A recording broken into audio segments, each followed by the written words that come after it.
guys, it's me, 𝗥𝗶𝘆𝗆 Rainbow. And I'm Renata from the 𝗲𝗏𝘅. And welcome back to episode 8 of the 𝗫𝗏𝘆𝘆 podcast. Yes. Yay! Today we have some really fun things to go over with you guys. Now, today's going to be mostly just a news day. Because oh my God, so much has happened. It's crazy. Last week we had nothing to talk about. This week we have too much to talk about. It's insane. Yes, literally. I think we're getting to that point in the season where there's just going to be stuff every single day, something new. Like even we postponed our filming for this one day and we had like 3 more things to add to the document for today. So it's getting crazy, and Junior Eurovision's ramping up. So we've got a bunch of new Junior Eurovision songs that were released within the last week. And then we have some fun, like kind of national selection news of a bunch of different countries going on this week. And also make sure you stick around to the end of the episode after we cover all of the news, because we are going to do our top 10 rankings of national final songs inspired by the 𝗤𝗄𝘆 contest that they're currently running about national finals. So make sure you stick around for that. It is going to be interesting. Yes, I can't wait to see. I'm imagining we are going to differ greatly on our opinions with this one. This is becoming a theme with us, so I'm sure that the theme will continue. But first things first, we want to give a shout out to our patrons. These are people who went over to our Patreon, patreon.com/𝗫𝗏𝘆𝘆 podcast, and supported us over there. If you would like to be a patron and get a shout out in the next episode, head over there, subscribe, and you get early access to the full-length video episodes. That's right, not just the audio, not just that little 20-minute preview that you get on YouTube, but the full-length video over on Patreon. So shout out to 𝗫𝗏𝘆, the newest patron over there. So if you'd like a shout out, head over there, subscribe, and thank you to everybody who has supported us on the podcast, listening on Spotify, on Apple Music, who's watched us on YouTube and subscribed on our Patreon. Thank you to everybody who's been supporting us with this podcast. It's been so much fun. And thank you to everybody who's joined the conversation in the comments. I love watching along with the lives and seeing what you guys say as we're saying it. The people who watch those premieres, it's so awesome to see that people are watching the premieres along with us. But also just in the comments after the fact, someone went and they did their whole top to bottom. I don't know if you saw that. Oh, no, I did not. Yeah, they did their own top and bottom just like we did for all the same years. It was so cool to see. They were definitely more like on your taste route. Ooh, I'm gonna have to go look. They were more 𝗥𝗥𝘆𝘆𝗆 Rainbow's taste palette, but it was so cool to see somebody else do that. So yeah, thanks to everyone who's been talking along. It makes it way more fun. Like, it's already so much fun doing everything, but being able to talk along with you guys is awesome too. So keep the comments coming. Yes, I love that. Honestly, that's my favorite part of doing videos, is just being able to see everybody else's viewpoints. And I love when people disagree, and I love when people have a completely different perspective. That's the funnest part for me. So the first thing that we're going to talk about today is Junior Eurovision, of course. So we had 5 new entries released this week, on top of like music videos for entries that we've already discussed on here. But the first entry that we're going to be talking about is Malta. So Malta's song is called 𝗠𝘅𝘅𝘆 by 𝗂𝗏𝘆. And, you know, I will say, guys, I've heard the comments. Everybody's been asking for my reactions. Guess what? There've been all these music videos. Guess what? They're filmed and they're going to be being posted this week. So, oh my God, I can't wait to watch. I already know what you think about them, but I still can't wait to watch the reactions. Yes, so this is going to come out before the reactions. So this is a little sneak peek on my views on these, but you're going to see my like real first impressions of everything in those videos. But with Malta's song, I will say it's a very nice package. I feel like that they presented. I really like the music video. I really like her voice. I like that it's got like this raspiness to it. It feels, I don't know, really kind of more, you know, more mature, I guess, in that sense. But it's just very generic to me, unfortunately. And I feel like the message that it's bringing is just, it's something that you can hear a million times over in Eurovision. And so it just really doesn't stand out for me in that way.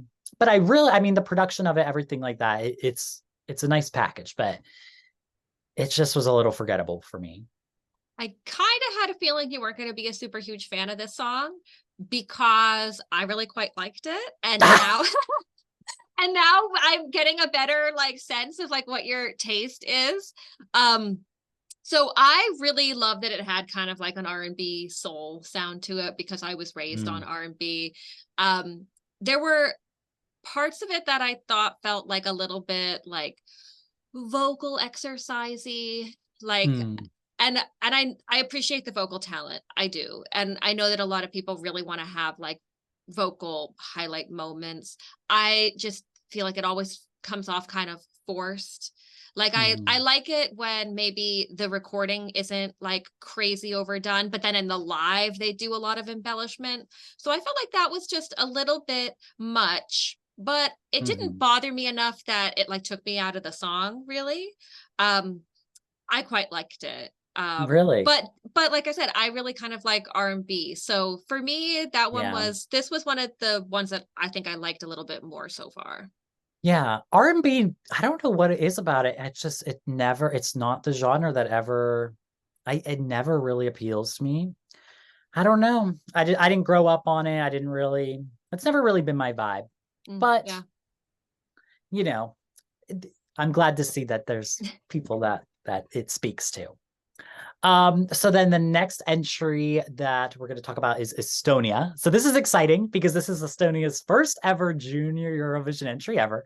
So, we really had no idea where they were going to go with that. Like, I don't know. I feel like Estonia just in general is always, you never really know what you're going to get from them. They're a hot mess. We'll talk about them at length eventually. I have so many opinions on Estonia in Eurovision, and not in a bad way. I mean, I love them, but they're a chaos agent. Yeah, so their entry this year is called 𝗍𝗆 by, I don't know how to say her name, Ariana, Arhana, probably. Arhana. Oh, Arhana, I guess so. I always overthink things. I just need to just say it what it looks like. I will say this song kind of like grew on me the more I listened to it, and like as I was editing my reaction and stuff, I was kind of like, oh, it's one of the ones where my initial reaction was kind of like, I didn't really like it. I felt like it didn't stand out. I just felt like it was a whatever ballad. But the more I listened to it over and over again, I was starting to feel it. And I do kind of like, there's like I don't know, there's kind of a edgierness to this ballad compared to some other ones where there's like this power, I feel like, when she sings, and it is kind of catchy. And the Estonian, I don't know, I just think Estonian as a language is a saving grace to any song. It instantly makes anything better. And that's what kills me, that they've never, or not never, but that they don't send Estonian really ever to Eurovision, because I'm like, y'all sitting on a gold mine with that language. Yeah. It's like with Finnish, and I'm going to tell you a secret.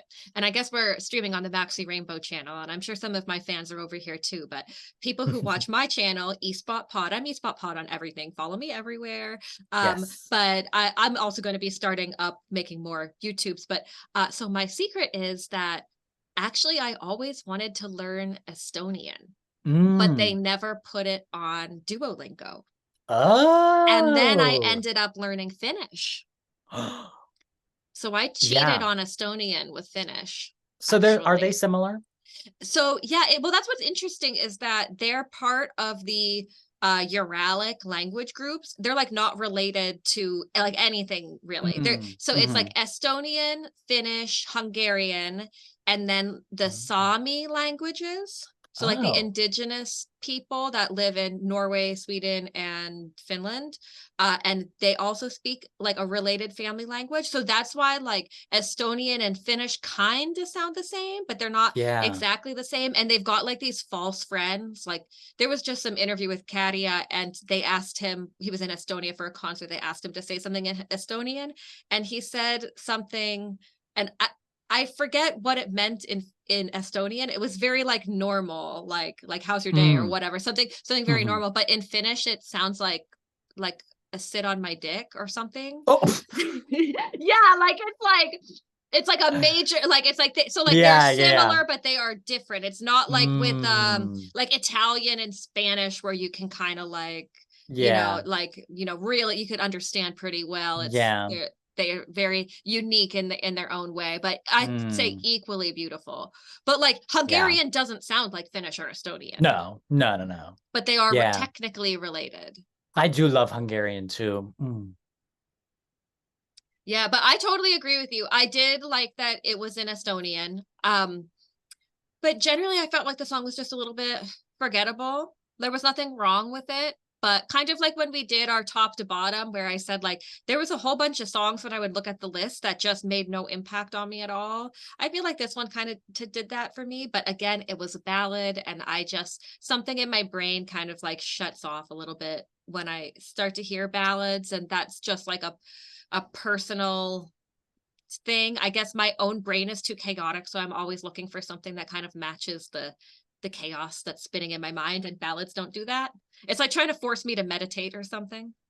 Yeah, yeah, it just doesn't get you, and that's why I need a ballad that takes me on a journey, Mm-hmm. because then it's going to keep me engaged throughout the song. But when you're a ballad that you just kind of feel like you're sitting there and you're waiting for it to end, and it never really takes you anywhere and it never really goes anywhere, that's when I check out, Yeah. My So, favorite Eurovision song ever, my favorite Eurovision winner is Molitva from mm, Serbia. And that is, you don't get more really? ballad than that. But Yeah. it's just such a powerful ballad that Yeah. one, does I mean, does same to something. me. Like 1944 is a ballad, and that's my favorite entry. And And so it's always interesting when I'm like, yeah, oh, I'm not much of a ballad person, but Max, your favorite entry is a ballad. yeah. Like, be for real. That's what when they do it right, it hits. Right. Like, Right. yeah. And this one didn't necessarily hit for me, but like I said, I don't think there's anything wrong with it. I don't think it's bad. I think it's a great first entry to just Yeah. kind of put yourself out there and like Mhm. show a little bit of the country's music. So, Yeah. I mean, I I mean, think it's not bad at all. no, Like, none of no, these yeah. entries are bad. Like, No, that's true. None of the entries are bad. yeah. So it's just, comes down to personal taste. That's the Yeah. thing. But I will say, speaking of ballads that I love, North Macedonia's entry. So it's called 𝗥𝗲𝗆 by Tamara Gruyeska. I think so, probably. Obsessed. I have literally I listened to it for the first time yesterday. Been listening to it nonstop. It's pretty much the only song I've been listening to the last 24 hours. This song is just so stunningly beautiful. The instrumental, what is it? Is Macedonia Baltic or Balkan? Balkan. Balkan. So it has all those elements of those Balkan ballads that I just love. I fall in love with every single time. And just something about Macedonia can just serve a ballad in Junior Eurovision. It reminds me so much of their entry from a few years ago, Doma. But this is even better to me. Like, and then the instrumental kind of moment at the near the end of the song, it hits me in such a way that, like, I don't know, only they could do. I seriously, this might be my winner right now. Ooh, okay.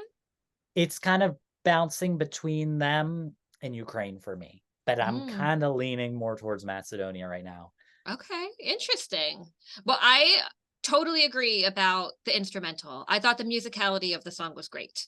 Um, but it didn't really catch me, like the hook of the song didn't really catch me, and I was definitely finding myself listening a lot more to the musical aspect than I was to the vocals. Um, yeah, I thought like with the others, like I thought it was good, but it just didn't it's definitely not in my top.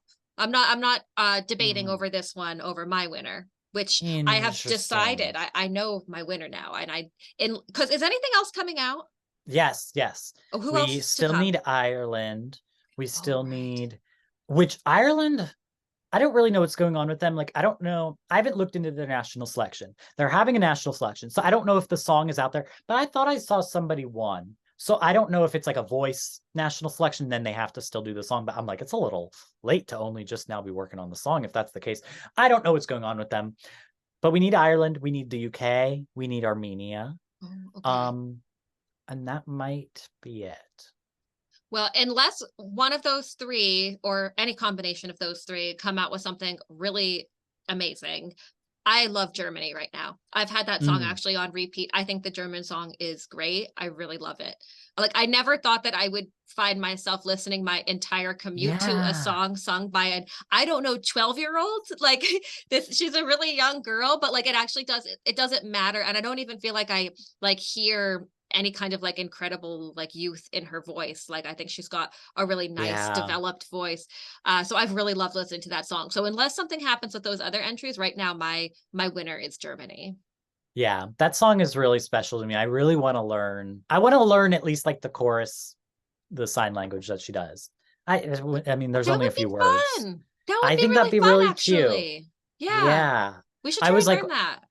yeah, I just need like one clear video of her doing it, and then I could figure it out. Or Well, maybe maybe she could that. do a tutorial. Come on, girl. Yes. Oh my God. Does she watch Joint Slay podcast? She has to. They all do, I'm Of sure. course. Yeah. Yeah. That would be really cool if she did that. I mean, I guess that Yeah. preview video, she kind of is sort of like just head Yeah. on, but it's not the whole song. It's just like whatever, 1 minute. Yeah. Yeah. So next up is Georgia's entry with the song Over the Sky by Anastasia and Renina.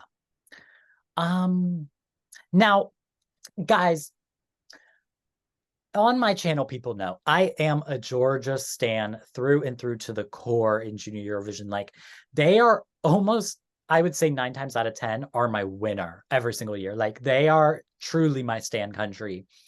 This song is not doing anything for me at all. Like, actually, I have I don't know if that's too mean to say. I have trouble like even listening to it because the boys, and this was my concern when they added those boys to this thing. When she won her national selection, they just added these boys in because they were like popular kid singers. They don't fit to me at all. Like, I don't think their voices work with her at all. I don't think their voices work with the song at all. It feels like she'll be having a cute little moment, and then suddenly the boy just comes in and it feels so out of left field. I really was disappointed when I heard this. Wow. Honestly. I disagree with you completely. Really? I loved it. Oh! I think this might be my second place right now. I think I'm Germany, Georgia, and then Albania. I really liked that song from Albania too. That's another one that I know we're gonna have complete opposite rankings on this. Yeah. But actually, all those things that you said you didn't like, I really liked about it. I liked that there was the boy singers. I liked that. I liked the kind of juxtaposition that they brought into it. Like, I liked that we were kind of like, oh wait, what's going on now? Now there's these other guys going. I liked the music that also accompanied them. It was a little bit more like traditional. I did really like the instrumental. The instrumental was really cool. The visuals were out of this world. Yeah, I thought the video was amazing. It looked like maybe they're using the same costume designer as they used last year, because there was similarities in the kind of like structure of the outfits. But I thought it was very like, maybe this is a bit hyper, but I thought it was very visionary, this one. I see that. No, I do get that. I do get that. I even said in my reaction, I was like, I feel like they took a lot of risks, but just for me, they didn't pay off. Okay. But the visuals and everything, like, I did love. I mean, that moment when she's in that red dress and they've all the plants and stuff, and they're flying through the sky, like, the visuals were great. Like, and that's what killed me, because I was kind of like, well, if we had all these things, but you subtracted the boys for me, I think I would have really enjoyed it. Wow. But they kind of messed it up for me. Yeah. The only thing that I'll say on the like negative side was that there was a point where I was like, wow, this song is really long. And then Yeah. I toggled the screen and it was only at like 2 minutes 15 seconds. And I was like, well, that's not great though. Like, I don't know if like maybe the novelty wore off, or by the time the second chorus came in, like if I felt like I had maybe like enough, but the parts where I was really into it were so good that like, and maybe it might be one of those things where once they put it on stage too, it just that last part that kind of trailed off for me, it might pick back up. Yeah, I can see that. I mean, who knows? We'll see how it's performed live. It might all come together for me, but you know, it had to happen someday. It had to happen someday, Yeah. guys, for me, with Georgia. But the last entry from Junior Eurovision, like new entries, was from Italy with their song Un Mondo Gusto by Melissa and Rania. I want you to go first. It didn't really do much for me. It just felt very typical for the type of thing that the Italian music industry is known for, which isn't really for me personally. Although I'll say the older singer, had an amazing voice. I will I say was they taken are by the the same voice. age. Oh, really?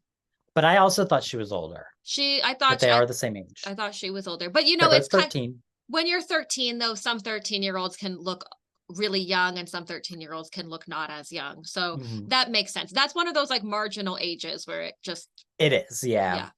Yeah. I really did not enjoy this entry either. I honestly, like, again, I felt like I loved that the singer that we all thought was older. I loved her voice, but I did not feel like it fit the song or like fit with the other singer. Like, I just felt like they were kind of working against each other. And I was trying to figure out why they were even paired together because of that. Like, because they look like they could be sisters or something, but no, they're not sisters. So I was just like, it's just none of it was working. And then even like the way that they were performing it, I didn't feel like went with the actual vibe of the song. I just felt like I was watching that and I was just like, none of that was working for me. I don't know. And then on top of that, it was a generic message and it just felt like it never ended for me. Like, I was just waiting for it to end, and I felt bad. But yeah, like, this one was really, I was having trouble finding other than both. I mean, both of their voices were great, but the one's voice really stood out as being really strong. And I just felt like she kind of went, if she was given like an edgier kind of song with that voice, would like have been really, really cool. But I was just disappointed because, you know, last year I loved Italy's blah, blah, blah, parole, amazing. parole. I loved that one. Like, iconic, catchy, like, I'm still listening to it to this day. And then like even they sent a rock song the year before, and that was so cool. Like, this one wasn't doing it for me. I'm sorry to say. I was also like, this is just stupid. But sometimes, you know, sometimes when you look at people and you're like, oh, like two brunette girls, I immediately thought of their song from, I think, 2015, Viva. And I love that song. That came like last place. And I was like wanting something like that. It wasn't that at all. But it's just, you know, it wasn't working for me. I'm sorry to say. Yeah, I agree. This one, you know, I could take it or leave it. Yeah. Yeah. So that's everybody from Junior Eurovision. I don't know if you've seen like anybody else's music videos or anything for the new ones. No, I think the French music video is coming out tomorrow, or did it come out already? I think it might have came out today already. Okay. It came out like right after the day after I filmed my reaction. So I haven't seen it yet. But so right now your favorites are I think Germany, Georgia, and Albania. Okay. And right now, my top 3 is definitely Macedonia, Ukraine, and I think Spain. I think Spain is my Yeah, 3rd. that was a good one. That was the I love you. Yes, and they came out Yeah. with the music video. Oh my God. I don't know if you've seen it. It's No. magnificent. It Oh, I'll is have to check it out. such a fabulous video. She has all these outfits and there's all these stories going on. It's like so cool. I really think, I don't know if people this year are good. You never know the way it's going to go, but I could really see Spain actually winning. It makes me think of Lisandro, like that kind of age appropriate, like in that age range vibe, but like anybody can enjoy it. And if she really delivers that live and like, I don't know, I just got the vibes from that music video. They're trying to win like that. It was so good. It's so good. That would Oh be my great God. for Spain. I would love to see them win Yeah. junior. I mean, because they've been trying really hard to, like with Benidorm Fest, which is an amazing national final. They've been trying Yeah. so hard to kind of build up like their reputation from what it was with like consecutive zeros and last place and all that. So it Yeah. would actually be a really nice kind of stepping stone for them too if they could win junior first. Yeah, they're definitely one of the ones I'm rooting for to win. But Interesting. I'm very much anticipating UK and Armenia. They were some of the best last year. I mean, we don't have much to gauge UK and Junior Eurovision, but oh my God, I'm so excited. I'm so excited. Yeah. I Yeah. hope they bring us something a little bit more upbeat because I feel like the selection we have so far is a lot more on the calmer side. Yes. I am missing that proper just pop girl bop. Like that I'm gonna listen to for years to come. Last year it Yeah. was Dance from Armenia. Armenia. Armenia. I need it again. I'm scared. I feel like they won't do it because they kind of sent it like with Malena and Nare. Like I feel Yeah. like, but maybe they're like they did great both of those years. So let's keep it up. Hopefully. You know, But yeah, you so never kind of know, you never kind of know. You really don't know because it both senses make, both make sense logically. yeah. Keep working with what's been working or go a bit of a different direction and make people say, "Oh wow, that's not what I was expecting." Sometimes it's good to give something that people aren't expecting from you. Yeah. And I guess the good news is we were up until, I mean, I want to say yesterday or today, we didn't know if Armenia would still be participating, and they did confirm that they will be going to Junior Eurovision, and that's exciting. So I'm very happy to get that news. And yeah, so that's that on Junior Eurovision news. And now on to Eurovision news. So first up with Eurovision news, I need to address something with you. Your Okay. shirt. Let's hear about your shirt. Yeah. Your iconic shirt. Okay, I'm so happy. I had a terrible, terrible, no good, very bad day yesterday. I'm not going to get into why we had to postpone because I just was not up for it. I needed one good thing to happen in my life. And it was my Eurovision bitch t-shirt from 𝗵𝗆 came in the mail from England. So this was waiting for me when I got home from work, and I was just like, oh, yes. And it fits, and it's very cute. It's actually a crop top. So Oh, cute. a little bit of belly button And that's action. a nice crop top length though. It is. You know? It's like just at my belly button. So it's not super short. Like if I was wearing high-waisted jeans, it would, hi Cookie, hi baby. Hi, baby. If I was wearing high-waisted jeans, it would basically show Just like, hover. yeah, just a little bit, which is kind of perfect. And if I wore something lower, it would show more belly. So, oh my God, I love it. It's so shiny. I'm obsessed with the way that the Yeah. light is reflecting off of it. I don't know if you'll be able to see it, but it says 𝗵𝗆 on the back, like at the neck, also in the silver. But I love it. It's like the same font that they use in the music videos. I'm obsessed with it. And it was so funny because the customs tag, like where it says what the item is, said Eurovision bitch. I love that. I love it. Honestly, sometimes you see things online, and especially like metallic stuff, you never know how it's going to really translate. Yeah, It it's looks so metallic as good. hell. That's It's also super so metallic. maxi rainbow coated. Like I need that. That's It like really is. I need that shirt. I need that shirt. I don't know I if will it's be. still available. It might have sold out. Oh God, I'm You gonna should have to DM check. her. Yeah, yeah. You I got mean, anything left? I feel like if it did sell out, they would have to order more because it's just such a cool Yes, shirt. that's iconic. I'ma just bootleg it. I'll just make my own at that point. Sorry, May. And it was 30 pounds, I think. Yeah, So reasonable, reasonable. reasonable birch prices. Well, and I had just been on the verge of spending entirely too much money. Like I was about to Yes. spend 180 euros on the Tommy Cash sweater.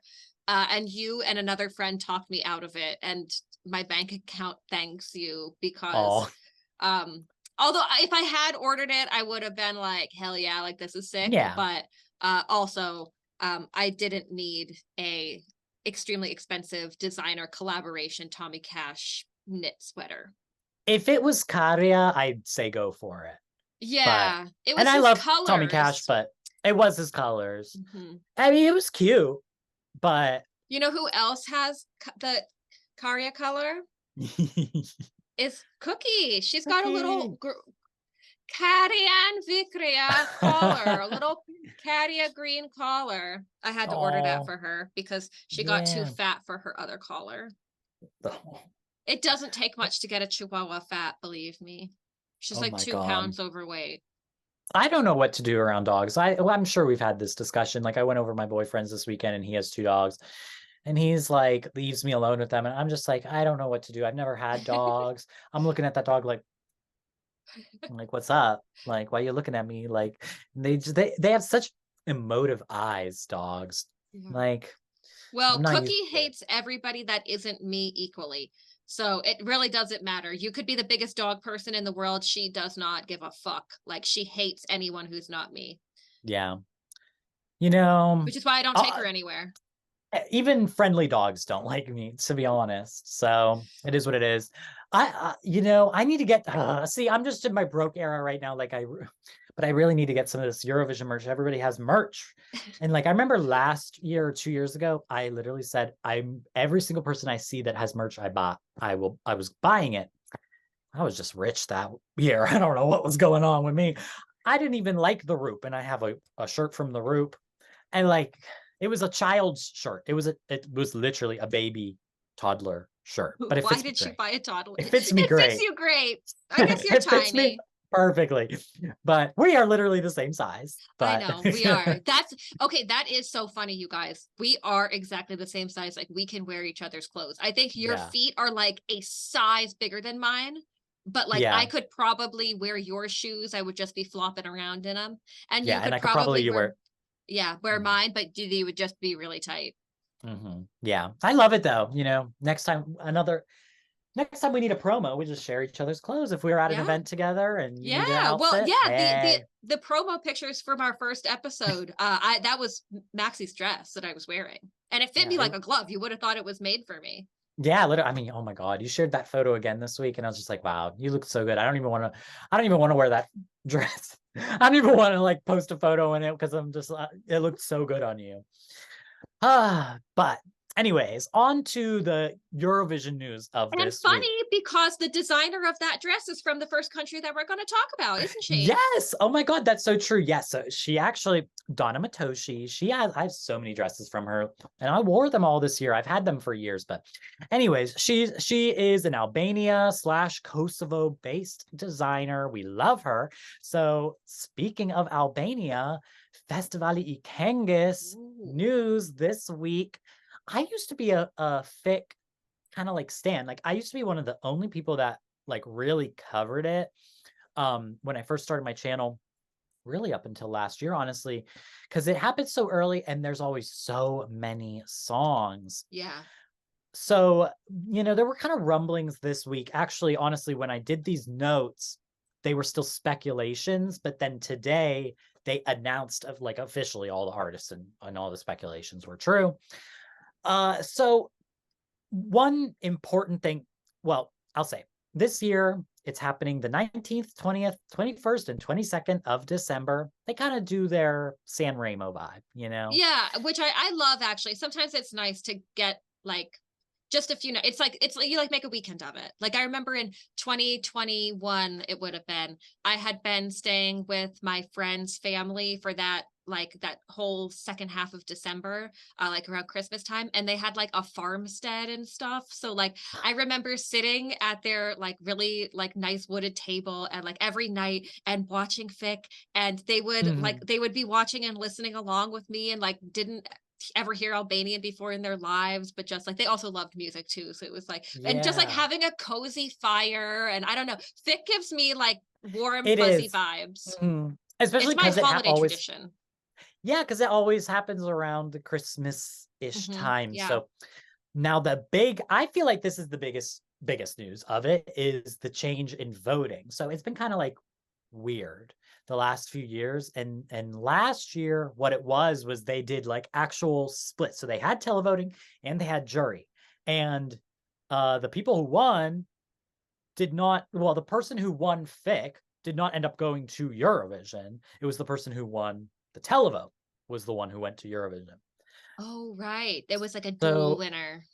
yeah, And it so could be the same person if you win the jury and you win the televote.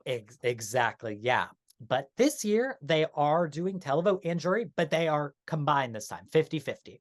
I feel like that is the way to go.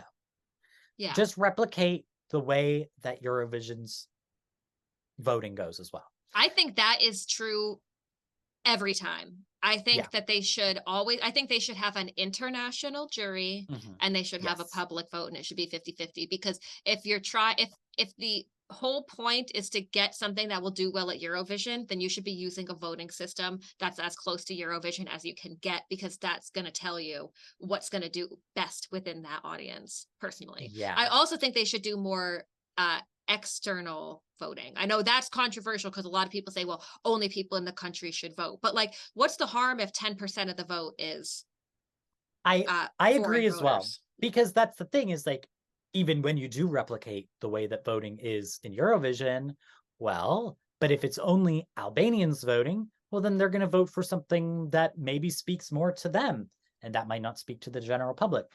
I will say Fick is one of those ones where they're, it's one of those ones that's been around a long time, and it's like San Remo, where people are always like, oh, it's not a national selection, first and foremost, it's a whatever. Anyways, it's the national selection now, so it is what it is. That is what it is. It is. If that's what it is now, then that's what it is. What it was in the past, and the traditions associated with it are historically what it was. But if it's not even right of first refusal anymore, I think, in San Remo. Like if you win, like it's part of competing, as you say, if I win, I'm going to Eurovision. Which I'm sorry, that makes it a national final, period. Exactly. Oh, we're gonna have mad Italians in the comments. Hey, and what I will say is I do appreciate that they're introducing televoting to Fick, because I think before it was just jury, and every single year it was like, oh, it was rigged for this person. And honestly, like it did seem like it was rigged against these people, or rigged for these people. And so I feel like actually in some ways last year it being like televote only is the real way to be like, oh, that's the safest way to beat the rigging allegations, unless you're Montenegro back with Andrea Demirovic. But anyways, but let me explain this situation to you. She went to Eurovision, fan favorite of that year for Montenegro. This was when they sent that song 𝗲𝗏𝘆. Remember 𝗲𝗏𝘆? And it was that falling, I'm in heaven falling. It was like those kids from that music group. Okay, yeah. She had this sick, dark, edgy pop song. No, like fan favorite. Like you went into that thinking no way anybody else could win. Oh, and there's a televote. She came dead last in the televote. Fucking liar. Liar! And she's a person who went to Eurovision before. Like, she's not like a nobody name. Liars. They fully lied about that. Anyways, I have never recovered. Oh my God. But anyways, so voting rolls, that stuff all changed. I did see something that said only 80 songs were submitted by the deadline, which is kind of crazy considering there are 31 entries competing this year. They always have a lot of entries. 31 seems really high. I'm not gonna lie. I mean, yeah, that's like more than you get in a semifinal. That's more than, or that's basically what you get at Eurovision, right? Because you get the big five plus 10 and 10, right? Wait, 10 and 10, 10 and 10 plus 5. It's 25, 26 is normally in Eurovision. Yeah. So it's more than you would get in Eurovision, and that's like a 4-hour show. And we know that they're not just jumping from song to song. There's going to be all these bits in between, and this shit's going to go on for 5 hours. Yeah. And honestly, I think the reason why people have trouble oftentimes following Fick is because there's usually about a handful of songs that are good, and then everybody else. It's one of those selections where I almost feel, and we're going to get up to another one that is the same way, but it's one of those selections that just feels like, oh, well, I mean, and hearing that 80 songs, that's all that was submitted was 80 songs. And they took 30, that's over a third of. That's what I'm saying. There's going to be a lot of bad ones in there. Like, and that's how it is every year. Like, honestly, this is why I can't cover Fick anymore. One of the reasons, let's be real. Well, the reason is because they're doing it again this year. They will not be releasing the entries until the actual shows. Oh, so, I hate that format. And the annoying thing is I don't necessarily mind it if it's something like Melfest, because it's so long that it goes on that you still have time to sit with them. We have time to talk about them. Like every week you get like 8 songs. It's easy to digest. When it's something like Fick and something like San Remo, where they're just like, bam, bam, bam, bam, bam, 4 days, here's 31 songs. Girl, ain't nobody following that. Ain't no way I'm filming a reaction to those. That's why I didn't cover it last year. And that kills me because I had a nice, thing going, covering it every year. I just can't. It's just too much. You always were into Albania, and then everything changed. When the Fire Nation attacked, literally, everything changed. Everything changed. It's just a shame. Yeah, I do agree, though. And that's part of the reason why I also don't really follow San Remo, because it's just like, it's so much and it goes so long. And it's just there's too much. I prefer like more compacted national finals, although there is something about Fick that does feel like I'll put up with Fick because it's the beginning of the season, so I don't mind sitting through it because it's not competing against 6 other national finals. Like I would never choose San Remo over something that's more exciting. I get that. I do still try to cover San Remo because I think the quality's there. Like it is one of the selections where I do feel like San Remo, I love every song. So I don't mind sitting through them all and like rushing. But with Albania, it's like, maybe I'll just react to like the top 5 or something. Yeah. Like I just can't. And both Albania and Italy kind of do like a funny thing where like the second night will be duets with like a famous person or another, and then they'll do like an acoustic day. I remember they did that. Yeah, which can be nice, but sometimes I do kind of love that. But but it's so much across the 3 days, and it's a lot to take in. Yeah, it is. So there's 31 entrants competing. We're not going to go over everybody that's competing. I don't even know most of those people. The names that stood out to me was Elsa Lila, who competed last year with her song 𝗍𝗏. She's the one who won Fick. She won the jury, and I think she won, I don't know if there was a combined, but I think the jury winner was the winner of Fick, and the televote was the winner to go to Eurovision. So she won Fick last year.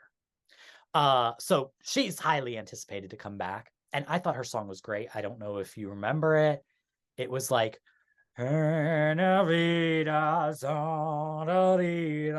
was like this ballad where it was beautiful. It really was. I mean, I love 𝗍𝗏, but It was really beautiful.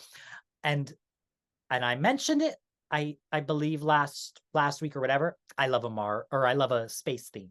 Her song's Yes, you called did. Yeah. Mars. Yeah. Okay. So I'm very excited to see what she does with that. She's like, I think she has a good chance again. We'll see. But the other name is, I never know how to say her name. 𝗫𝗫 Right. Tola? Casey. Yeah, I'd guess. Yeah. And she represented Albania back in 2009. Do you remember her entry? I don't think so. All that I ask is one moment in time, no strings attached, no drawing Oh, line. I do And remember that the one. blue, guy, like the blue dancer, and she's like in a tutu. I remember that one. Yeah. Yes. Great song. That's an amazing entry. That's often considered one of the like favorite Albanian entries ever. But who knows? Because that was so long ago. Who knows what she's delivering now? You know what I mean? So, but those are the two names that really stood out to me. There's like a couple names. I mean, there's people that have competed in Fick a million times. Castro Zizzo is there. Oh God, yeah, He's that guy. always my last place. Every single time I hate his song. And like, those names that are always there and that, that I never love. There are some people that like have good entries or whatever, but nobody that really like Mirud's not there. I Who's think, the American though? They said there would be an American. I don't know who the American is. Okay. I don't know. Maybe it's someone that's not very well known. None of what was her name that everybody was thinking from America's Song Contest? What's her name? Oh, Anissa. Anissa's not there. Elvana is not there. Well, A lot of people thought Elvana was going to be here this year. and everyone thought Anissa was gonna go to like Montenegro. or something. You can't trust. You cannot trust Sorry, them. that was, dude. People are so delusional. I never believed that for a second. I'm gonna believe it. I choose to believe it personally.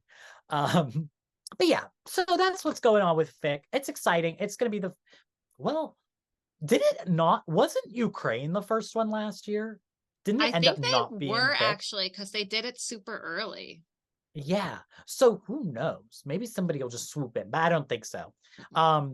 We haven't heard anything from anybody else. So I mean, that's going to be exciting. 𝗥𝗶𝗆 is, right around the corner. So we shall see. I'm hoping for 𝗏, of course, like always. Who knows? Who knows? So next up, Czech Republic. They confirmed their participation in Eurovision, which is good.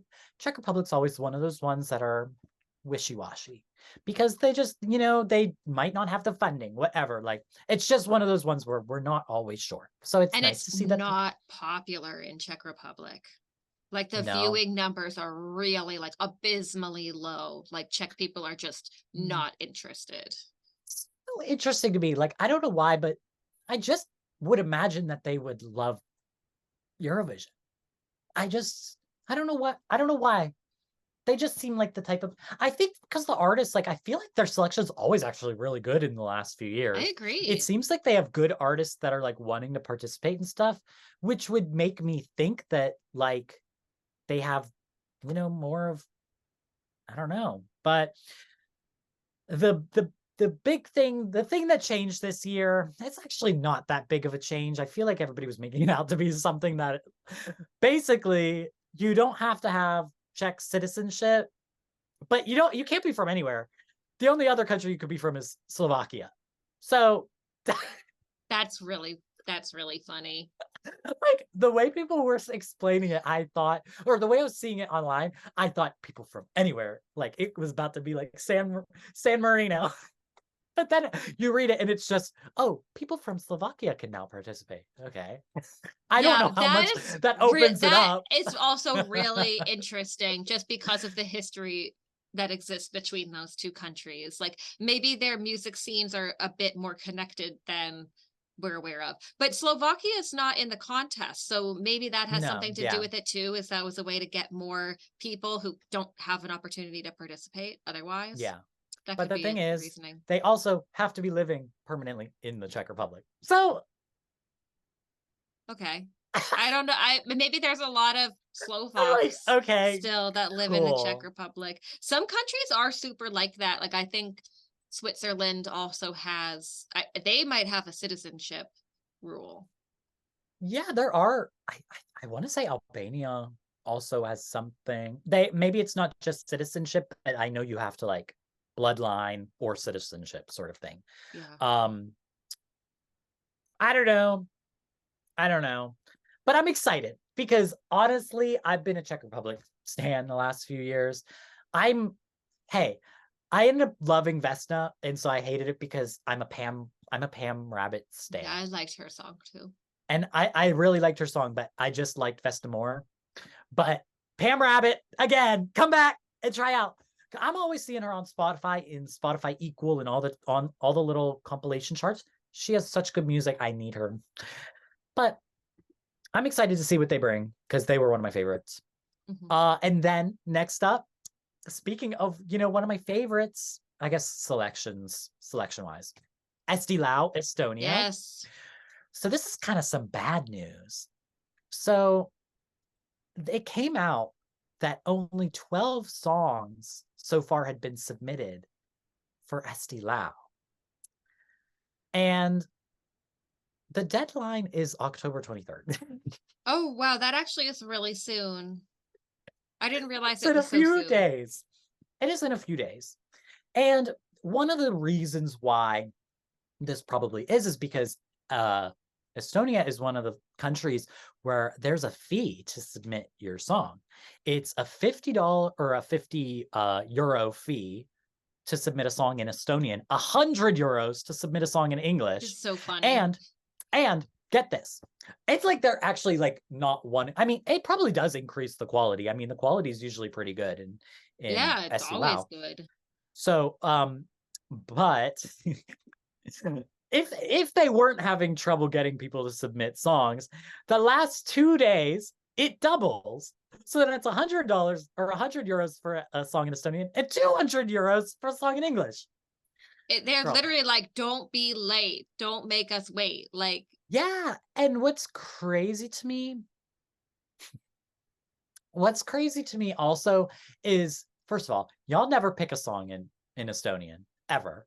So, I mean, I guess that's why they're trying to get more people to submit songs in it's not Estonian. like they had a lack of songs in Estonian though. So many songs in Estonian don't make it through. Like there always are songs in Estonian. Yeah.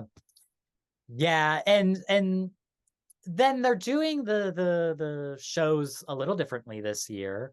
There's going to be 20 competing songs. 15 of them are going to compete in a semifinal, and 5 of them automatically will qualify to the final. 20 songs, if they get 20 songs. Right. Although I did see people saying that it typically is like this, that at the beginning, like they do kind of trickle in, and there will be a lot more. But still, that's really kind of embarrassing. 12 songs submitted and 20 songs are supposed to compete. It is. And also the crazy thing is they got such a good result this year. Yes. Like I always think when a country does so well in Eurovision that you expect there to be like this outpour of people that want to go the next year. Well, apparently not. So Andreas Pum, I'm gonna need you to submit like 50 songs. You're gonna get in. You're gonna win. Or 𝗫𝗍. This is the year for 𝗫𝗍. This will be the year for her to finally win. We'll see. Who knows? Yeah. So, I mean, honestly though, those 12 songs are all gonna slap. I just know it. I know it. So, Lithuania. What's going on with Lithuania? But we didn't finish. We didn't finish because there's 20 competing songs. 15 are in the semifinal, and they have 5 direct to final. So I've seen people say different things about the direct to final thing. On one hand, I do get that there's the aspect of like it's just the producers picking favorites, and in a way, yes, but also that's kind of how they get into the round anyway, as producers picking favorites to compete. And I don't think there's anything necessarily wrong with the producers just saying, we think that these are our 5 strongest, and so we're not going to make them fight against the others. I think that's okay too. because I think they can anticipate what is kind of the stronger stuff, and that actually gives the other artists more of a fighting chance to get into the final, because they're not going up against much stronger songs right from the get-go. Yeah, I think that's fair. I think now it doesn't say anything about how the voting, like, who knows? Maybe this is how it's going to go. I think I wouldn't mind, 5 pre-qualifying ones that are like the jury pick, and then the semifinal is only televote. I think that would be fair. Oh, interesting. You know what I mean? Something like that. But I just feel like it's kind of unfair to just pick 5 songs and they automatically get to go. I think Like, it would be better to release the songs and let the public vote for the 5 that go through to the final. Yeah, that's true. I feel like that would, I agree. I always lean towards the Democratic though when it comes to voting. Exactly. And that's why I don't like the idea of, if it is, oh, well, okay, the jury gets to pick those 5 that go through, and then the jury still gets a say in the other 15. Right, because they're already going to be at the top. We already know who their top 5 are. Yeah. Yeah. That's what I'm not into. But the thing is like in Norway, when they do that, when they have done it, I'm pretty sure every single time the pre-qualifier wins. Like, because I think it was, I don't know if they did it last year. I don't remember. But I know 𝗫𝗆𝘅𝘆 was a pre-qualifier. And I know, what was her name that won in 2020? What was her name? Ulrika. Yeah. They were both pre-qualifiers. So like, it gives favoritism to me. Yeah, it does a little bit. The thing about Estonia is, in a way, they do in the end favor the televote, because they do like a top 3, and then those are chosen strictly by televote. Yeah, the super final. The thing is the Estonian people, I'm sorry, cannot be trusted to make these kinds of decisions. I know. Their track record is so insane with these because we all picked 𝗏𝗏 and Laura over 𝗏𝗏𝘅. I'll never forgive you. I will not stand for Verona slander, but that's one time they got it right. That is one time they got it right. But this national final is always a bloodbath for me. It's almost painful to watch it, because there will be so many great songs and they'll choose one that I hate 9 times out of 10. Yeah, literally. And I guess the other thing is that's different this time is, I'm pretty sure they've usually done it 2 semifinals. There's only 1 semifinal now because of the pre-qualifiers. It's just 15 and 1 semi, and that's that. I don't love that there's a month between the semifinal and the final. Just seems a little bit weird. Like a long time. Yeah, especially because then are we not going to get live performances of those 5 pre-qualifiers? So then they get to sit on their live performance, like us replaying theirs for a month, the people who compete in the semis, and we won't get to see theirs until the final. Well, then in some ways that could be unfair, because that's fresh. Yeah, that's fresh eyes. And the other ones we have had time to get sick of, get bored of, whatever. We don't care. That's interesting. That's interesting. I guess we'll see. Yeah, we will see. The only other thing I hope to see is 𝗥𝗏𝗆𝗆 hosting 𝗥𝗏𝘆𝗆 𝗨. She said in her interview that I did with her that she said she wanted to host. Oh, so interesting. I hope she gets that dream. I got to start posting that video around, just adding 𝗥𝗏𝗆𝗆. And I should say this now. Because I still don't have a job, it's still up in the air, like technically, but I'm really trying to go to Finland with you. And I'm really trying to go to 𝗥𝗏𝗆𝗆 after, because it's the week after. Jealous. It makes me and I want to go to Estonia so bad. It's so close to Finland too. I know. I could just take a ferry. Like, I just swoop over. So I'm really trying to make that happen. I don't have any information on how to get tickets, how easy it is to get tickets, any information. So I'm gonna need anybody who knows stuff about that with getting tickets to 𝗥𝗏𝗆𝗆. Let me know. I think I know someone too that I can put you in contact with if you meant dude points. when we were in Liverpool. You may have actually met, but anyway, I guess I know a lot. I actually talked to a lot of the singers from 𝗥𝗏𝘆 for some reason. Their singers are all just so sweet, personable. They're one of those ones where they're just always chatting. So I guess I could DM message any of these someone. people. Yeah. I know Andres Boom. I'll figure it out. I hope to see his name in the lineup. But yeah, so I'm really trying to go to 𝗥𝗏𝘆. So I'm gonna need some great songs to be there for me to get really hyped. So then there was some news from Lithuania. Do you want to take this one? Yes. So from ESC Discord on Twitter, since we just talked about a super final out of the Baltics, we're going to have another super final in the Baltics. Lithuania announced that first of all, it's not 𝗥𝗶𝘆𝗆 anymore. They changed the name to something extremely generic. Literally, it's like Eurovision LT. So they're going to do a super final this year, which is new. They have applications open until December 11th.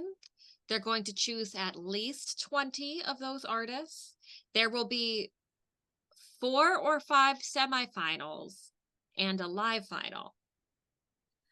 I don't know how you can do 4 or 5 semifinals with only 20. With 20, and they do say at least. So maybe at least means, but even at least let's say minimum they have 20.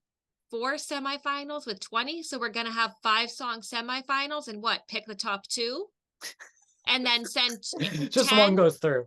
Just one goes through. Is that what they're considered? Why? That's a damn half. That's a half season of a show.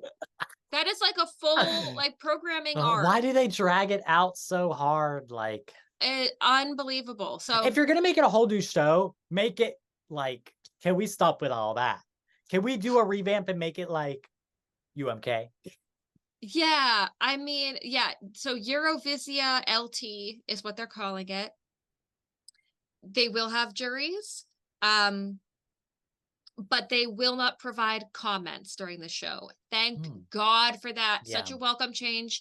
Not because I don't understand Lithuanian. In fact, I tend to like the talking portions of the national finals just because it's fun to listen. But only when that talking is like talking with the artists or funny skits. When it's just like a bunch of jurors saying their opinion of the song. Why do we need to know your opinion of the song? Yeah. We don't need to know your opinion of the song. We're going to find out what you think of it when you cast your vote at the end. That's your time to do it. Like, why are we going down the couch line?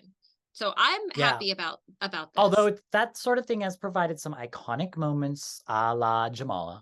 Sure, yeah. So in the semifinal, still up to their old tricks, the jury will be the tiebreaker. Fuck that.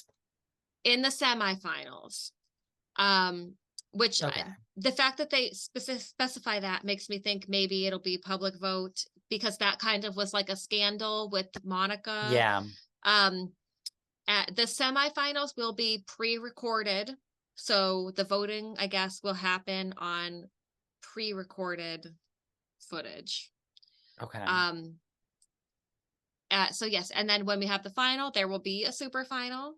The top 3 artists will perform a second time, so they're going to make them do it again. Dear Lord. And then the winner is exclusively decided by televote.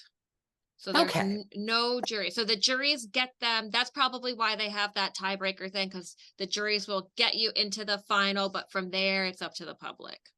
So this is such a mixed bag. It's like some good changes and some really shit changes. Yeah. They're just a mess. Also, isn't it crazy to look at the fact that applications don't even open until the 11th of December? In some countries, their applications closed a month ago. You know? Well, it makes me wonder when this contest is actually going to happen. If applications are open until December 11th, that means that they probably aren't going to start until I guess Lithuania March is usually one of the last ones to pick. Well, March. Oh my God. By that point, there's going to be like pre-parties. Pre-parties are in March. Think about it. If they're trying to do 4 or 5 semifinals and then a final, and they're cutting off on the December 11th. Come on, you need to have at least a month before you can do anything. But just to That's crazy. choose your songs, and then you get people ready for the semifinal. So the because if they earliest open the would be 11th of December, when February. do they close? Like they don't say No, that. they close. They're open It says applications open. Oh, open until 11th of December. Okay, never mind. so, I'm sorry. I misread that. but So, still, okay. that's like February at the earliest. And if they're trying to drag this out like that, we're going to be looking Oh God, really far into the future before we have our top 3 artists perform a second time. Who we will have already seen perform in the semifinals and then in the final. The one thing I do hope that doesn't change is people's outfit changes. You know, I want to see a different outfit. Well, I guess though this time we're probably not getting like, because back in the day they would compete in like a heat and then a semifinal and then like another thing. They would perform like 4 times before they even made it to the final. 𝗥𝗏𝘆 was like that and every too. time you would get a different outfit and they would switch it up. And I love that though, because when there were the fashion girlies, like you knew they were just going to turn it out. So I don't know. I am excited though, because I do kind of love Lithuania's national selection. Like there's always a few songs in there. It's a mess, but there's always a few songs that I adore. So I am kind of excited. Do you remember that time that girl changed her song midway through? No. Because she was slowly, because like you would do all these shows and they would, that's the thing, they shouldn't publish the results after the shows if they're going to have to continue to, like, you shouldn't do that until the end, but they would publish the results. So she would see that she was slowly dropping every single time. And she was like, well, damn, if I don't switch something up by the next one, then I'm going to be out. So she just changed her song. You would think that they would, like, I don't know, not allow that. Just change. Because like they didn't choose that song when they were going through the initial process. Oh my God. It's just so entertaining though, the lore that goes on in Lithuania's national selection. And then like even well, I don't remember her last name, but Monica that compete. There's been so many Monicas that have competed. But the one year when she had 2 songs, she submitted 2 songs and she competed both songs as 2 separate entries, and then both of them made it like to the final. Oh so she withdrew one so that all her votes went to one. Oh, that actually makes sense, right? Because you're almost getting into one of those situations where it's like where they choose the singer and then the public has to choose between the songs. Yeah, I kind of love the fact that they were like, well, if you submit more than one song, you can just have 2 entries. Like, I kind of love that. Sure, I mean, I guess. Oh my God, it's so crazy. So we've got another chaos country who has put out some information regarding their submissions. So NDR from Germany said that they received 693 submissions for their national selection. That's a lot. It's a lot. That seems like a lot to me. So 572 artists have submitted one or multiple songs, and 121 artists signed up without a song, and that's according to ESC Discord. How do you, that don't make no damn sense to me. How do you sign up without a song? So I don't know if maybe that 172 artists, maybe that's singers and songwriters. So they might like pair people up. So maybe if you're just a songwriter, you can submit, and then like one of those 121, they decide, maybe, I don't know. I should submit as a singer. Yes. I don't even need the song. Yeah. So 693 submitted, and the top comment on this post on Twitter says they will send a shit. It's true. You know, as we learned last week, Germany has been at the bottom of Maxxy's rankings for a while. Oh my God. It's just, you know, it's crazy. I mean, that's great to hear that there's still interest in Germany. Yes. Because honestly, after their terrible results, their terrible songs, the fact that anybody still wants to represent them, that's great news, honestly. It is. I think that, like, I don't know, I think that their selection just is confusing sometimes because, like, what was that band's name? Electric Callboy or whatever? That they Yeah. submitted a song a few years ago, and apparently they just weren't interested in any rock songs that year. Yeah. Oh, because that was Lord of the Lost, like, revealed that. They, like, said that They recently. tried a bunch of times to go to Eurovision. Yeah. And never And made so it. I guess they had told them just like, oh, we just aren't interested in rock songs. What? And like, sometimes, I mean, what are y'all interested in? Who is picking these damn songs? Because what do you mean? I mean, if it's the best song, it's the best song. Like, I don't really, but you have some other agenda or like something specific that just doesn't make any sense to me. Why? Or that's just not smart at all, I feel like. But good for Germany. Good for my people. Yes. Yes. God, there's so many. Slovenia also has put out that they've opened their submission for 𝗤𝗍 Malmö. It's going to be a televised national final in January with a maximum of 4 songs. Oh, I like that. So it's a very bite-sized national final, which isn't a bad idea. They've had really good luck last year with the internal selection. I mean, I realized that the final result wasn't amazing, but it was a very popular song. It was good for the band, and like the people did respond very well to it. It was good for the Slovenian music industry in general. Like, they are a great export.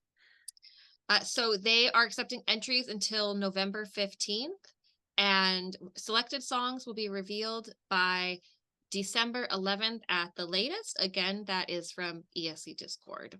So we will have songs by December 11th for this. The 4 songs that they're going to give us. That's exciting. Yeah. That's exciting. I am disappointed by this news because there was like rumblings that the singer Raven, who's competed a couple of times in their selection, there was rumblings that she was being internally selected. I was really hoping those were real.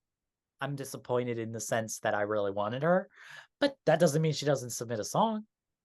So that's true. It doesn't mean she's out. She could still submit. Yes. And she's been doing a lot of work with opera. Like, she's always been an opera singer, but she just released this new single that like like, she's never really put it in her actual music. I followed her on Instagram, and like I would see she would be like singing in these like opera, with an orchestra, like doing like tours with that. As a separate thing to her other music that she released, but she just released this like great pop song that features her opera in it. I'm like, oh girl, like this is such a good move. I want that. Oh, that's pretty cool. So I'm hoping she still submits a song. Who knows? But Slovenia always slays low key, so I'm excited about that as well. So then we got some news today about Malta, which shocked me. So they announced their entrance this year. How many entrants are there? Oh God, I don't want to count. It looks like a less than 40. There's too many. 36. It's in the 30s. There are way too many. I don't know how many songs were submitted.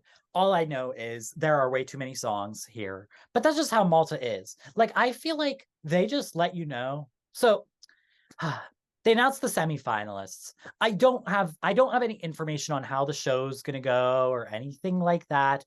I don't know if we know that yet.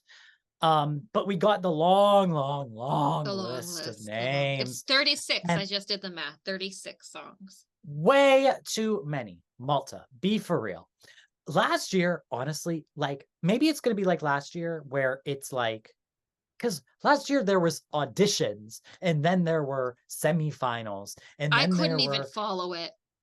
It was just it was ridiculous. And I mean, there's usually a few songs I do enjoy, but like it's just, guys, just pick the best. Like, this is just getting a little ridiculous at this point. In the hoops that these people are having to jump through, it's just crazy. And like, so I'm very excited because two of my friends are competing, 𝗏𝗏 and Eliana Gomez Blanco. I'm so excited to see them. You just interviewed her. Yes. Oh my God. Yes, so we did interview her a few episodes back, and she did tell me, like, it wasn't in the interview, she told me off camera that she was thinking about submitting a song, but I remember she was like, "I still don't know." Like, I still don't, and it was like a few days before the deadline. So I was very excited to see her name in the lineup. I messaged her, I was like, "You did it!" She was like, "I did." Oh, awesome. Good for her. Yes. So her song is There's Only Flowers. And then 𝗏𝗏𝗃, both of them competed last year. 𝗏𝗏𝗃 was the drag queen. Oh, sweet. And we became pretty like good friends after the fact. Their song is called 𝗏𝗃𝗆𝗄𝗆. So I'm excited about them. The Okay. other name that people are excited about is Matt Black. It's Matt His song. Black. Sorry. What are you, I've never liked one of his songs. I don't know if people are saying they love him. Like, I don't know if he's a fan favorite. Ironically, I don't know what. I don't know. I just think he's iconic in the meme sense of like, Yeah. I don't necessarily like, I guess I have listened to the Matt Black song from, I guess it would have been 2 years ago. But it's not like I'm like any kind of huge fan, but just seeing his name gets me like excited for some reason. It makes you think of the song It immediately. makes You it makes you name and think of you're it's like, Matt Black. It's just so I'm excited to see him back, I guess. Oh my god, my little screen just prompted me playing music. Question mark. oh my god. Oh Nope, god. just singing Matt Black. Yeah. Yeah. The other names, I don't recognize any of the other names. So we got no Brooke, we got no Aiden. There's some cool song titles though, like Yeah. Condition or Friction. What could that be Ooh. about? I mean, like Feather Flight. Like what? Feather Flight. Feather Flight? Like what's that? I like Venom, Puppet. I don't know why I like those. Loop just makes me think of Mia's Mia song just that on I'm that obsessed song. with. Bloodstream, Yeah, Fireproof, Fireproof. Free Fall. Like what? Yeah. It's the song titles sound interesting. Oh, then that Black song also is called Banana, which just makes me think of that. I forget who it was now, but there was a song in Melfest called like Oh, Bananas, and what was her she's name? They literally go sings it bananas. Woo. BANAS. It's what like there's a whole part of the song where she spells out bananas and misses one of the nas and spells I didn't realize that. BANAS. Yes. Yeah, you should put the clip in. I am not lying. Wow. BANAS. I'm not putting no Melfest clips. They tried to get my channel shut down the first year I ever started YouTube. They are never getting covered on my channel. Wow. Ever. Melfest will never get a feature. Wow. They've been falling off anyway. Yeah. Yeah, so that's Malta. Another chaotic one, honestly. Totally chaotic.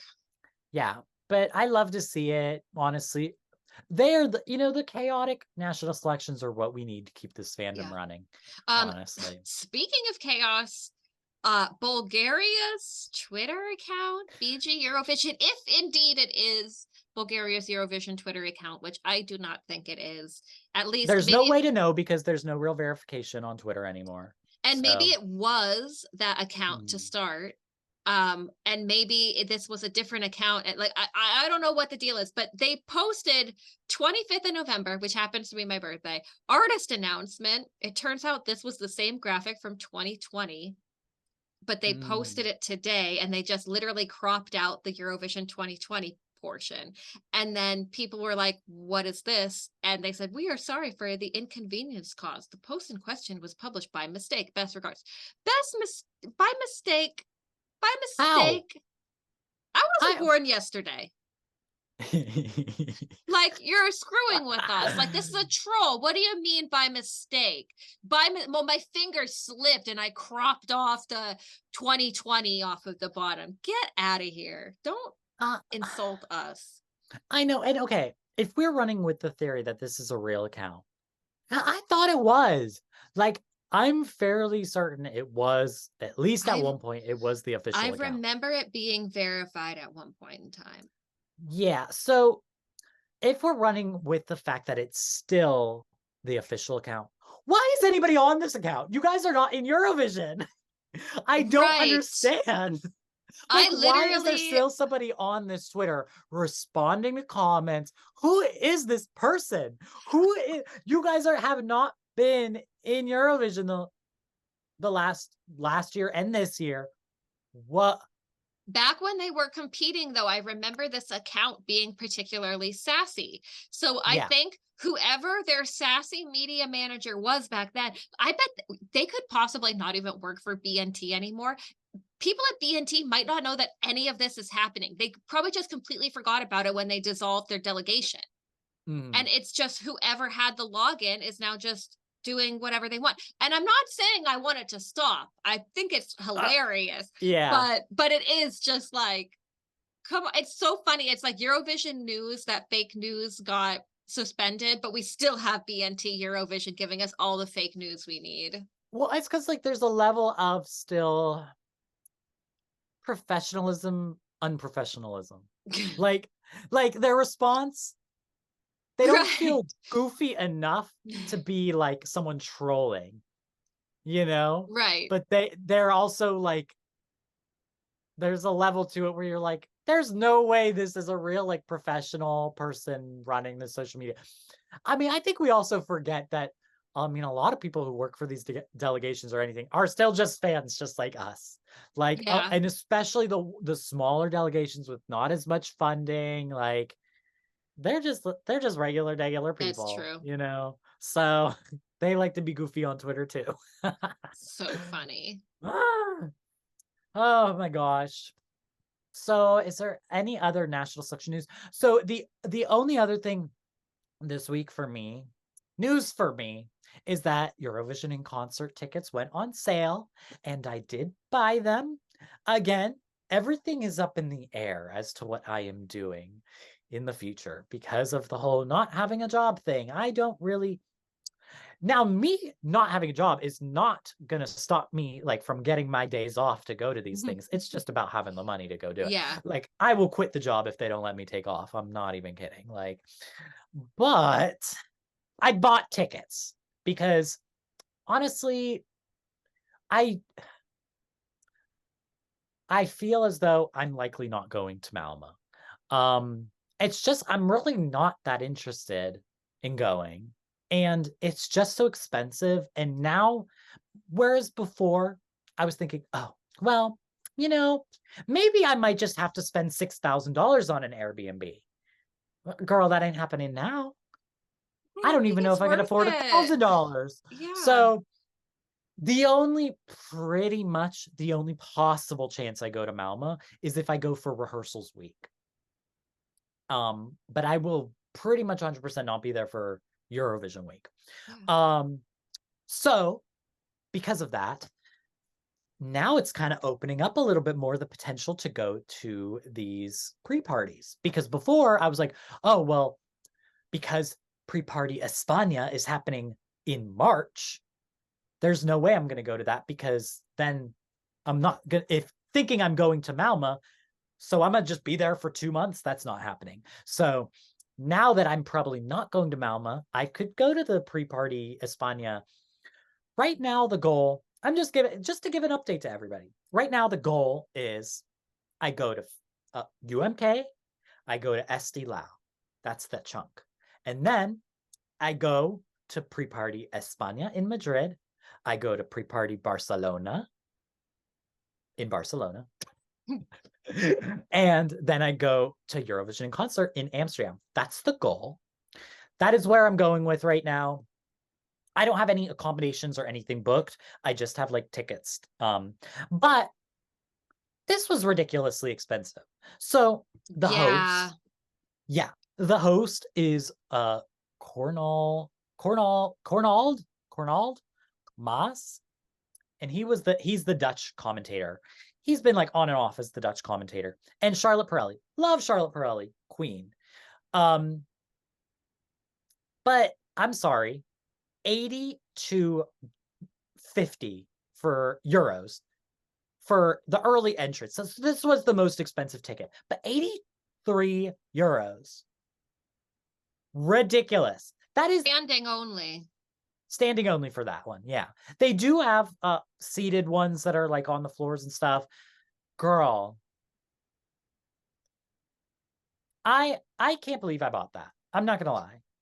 I can't believe I Luckily, did. you can always resell it. Someone will buy it if you can't go for some reason. Exactly. Yeah. I mean, last time I just got the regular standing one, and I just wanted to be closer. So, you know, I just that's just the reason why it's so insane is because I was like looking at the pre-party España in Madrid and Barcelona. I was looking at the Barcelona one and the Madrid one, and there's Barcelona is something like 65 and it's for 3 nights. Wow. And Madrid is like, I think I want to say it's like 70 and it's for 2 nights. Like, these were more expensive than either of those, and it's 1 night. All you get to see is the Eurovision 2024 artists. That's it. And I'm gonna be honest, guys. I mean, you know, I'm not being paid by them. I paid that $83 for my ticket, so I'm gonna be truthful. It wasn't the best. The fans were annoying in the audience. I don't know what it was about them, but they were okay. It's not the fact that they were older. It's the fact that they shushed me when I was singing along.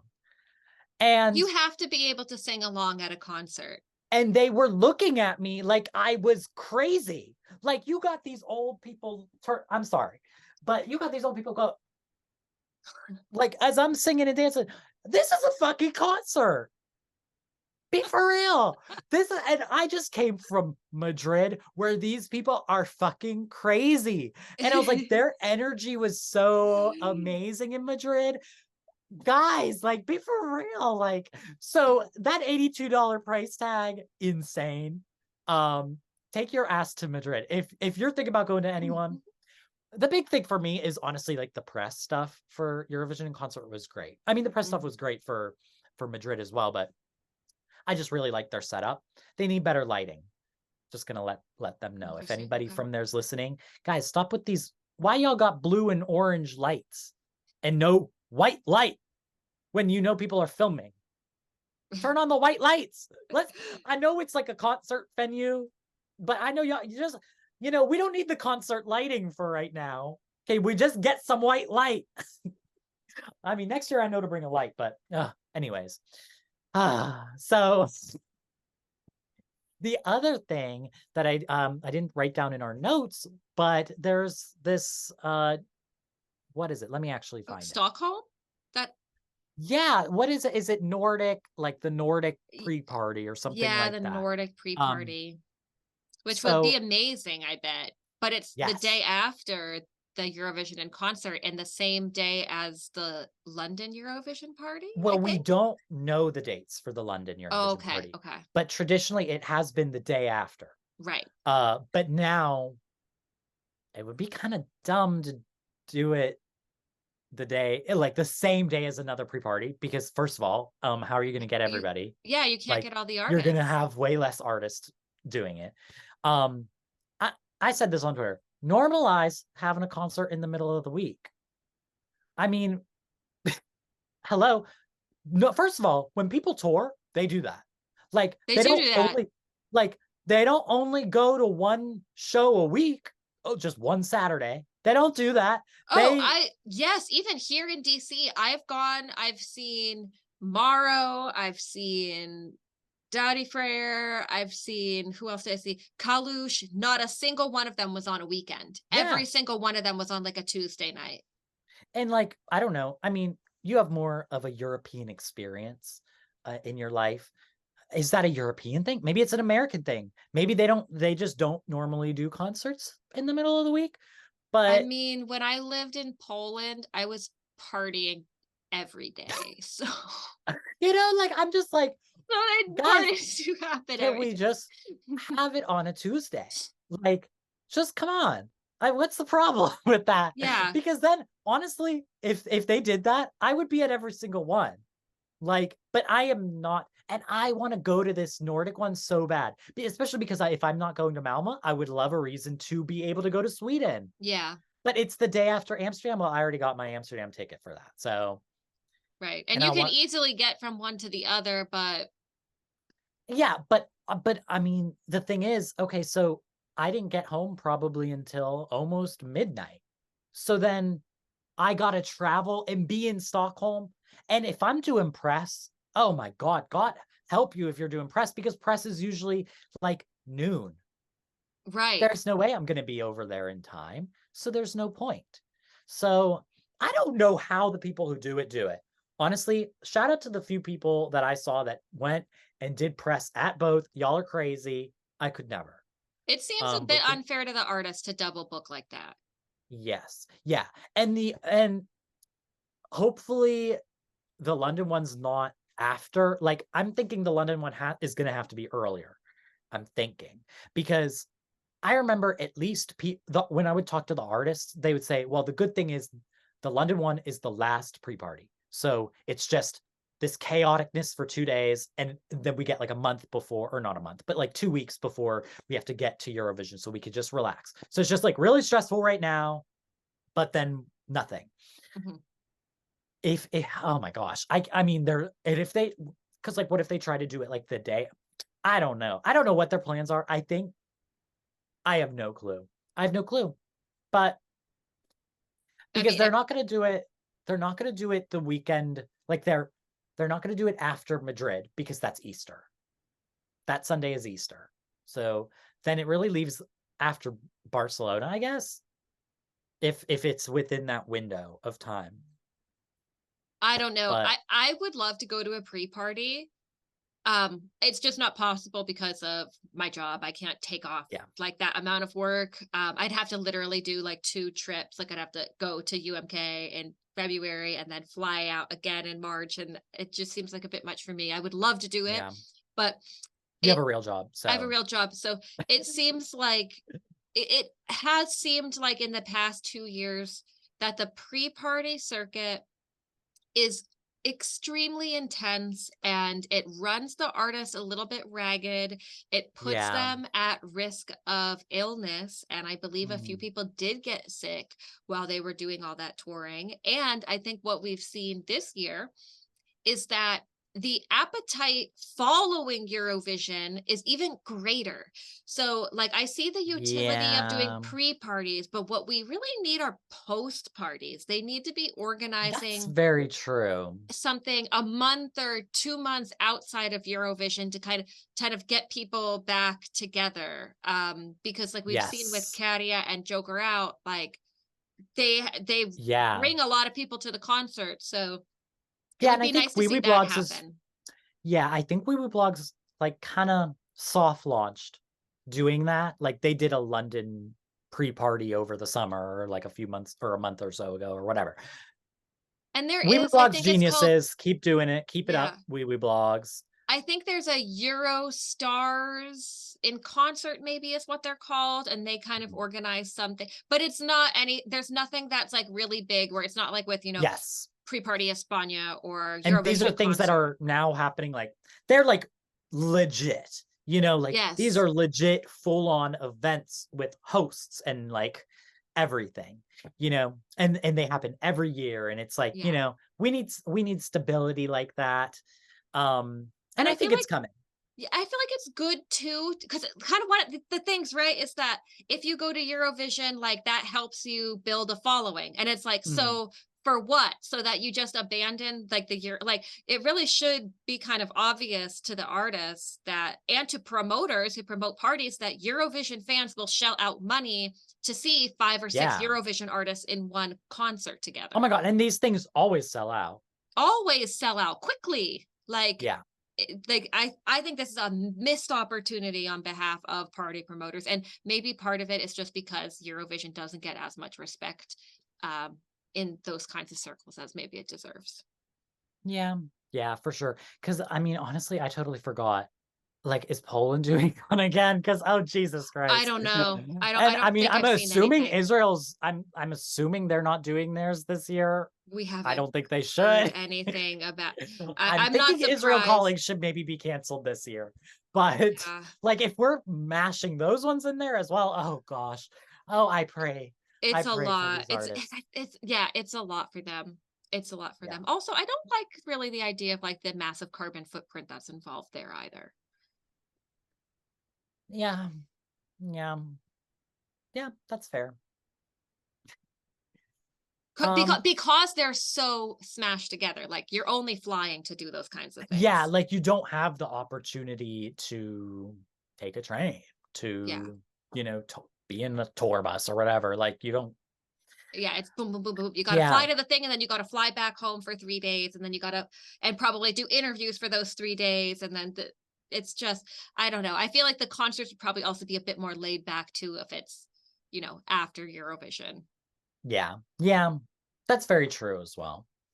So yeah, that That was a ton of news. Oh my God, that that was was a a ton of lot. news. We're probably, Yeah. I don't even know if we're up on 2 hours or what, but we do have one final little thing to do.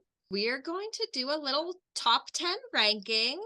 And this is to go along with a little project that 𝗤𝗏𝘆 has been doing. And if you don't know 𝗤𝗏𝘆, they are a podcast about Eurovision out of Australia. Kind of a clue in the name with the Aussie. But they're really great guys. They've got a great podcast, and they had been doing the top 10 national final songs. And we thought that's really cool. It would be really fun to do a little ranking with our top 10s because we had just done our tops and bottoms. And these are songs that, of course, didn't make it into Eurovision, which means there's way more songs to even choose from. So I'm really excited to hear your songs. I know. So we are going to go from bottom to top with our Eurovision style points, starting with 1 point. And my 1 point goes to Finland 2022 and Bess Rum Pum Pum. Yes. That song, it's going to show up in mine as well later. It has to. It has to. It's so robbed. I expect this song to come up in many people's rankings. And Yeah. yeah, I expect it's going to possibly hit the top 10 once 𝗤𝗏𝘆 compiles everything. Oh my God. Oh my God. Yeah. So my 1 point goes to Albania 2021 for 𝗤𝗏𝘆𝘆 with her song Zjari Im. So this song, y'all, oh, it's sexual. It's like so sick. She was in that gold corset and she got those like shirtless men banging on the drums. She was yes, that was a good one. I remember that one. Yes, and that song was written by that songwriter that I always love, who wrote their Junior Eurovision entry this year, who wrote 𝗐𝗍. She's that girl. Ariana Rushiti, Queen. That is her like excellence. Yes. Yeah, that was a good one.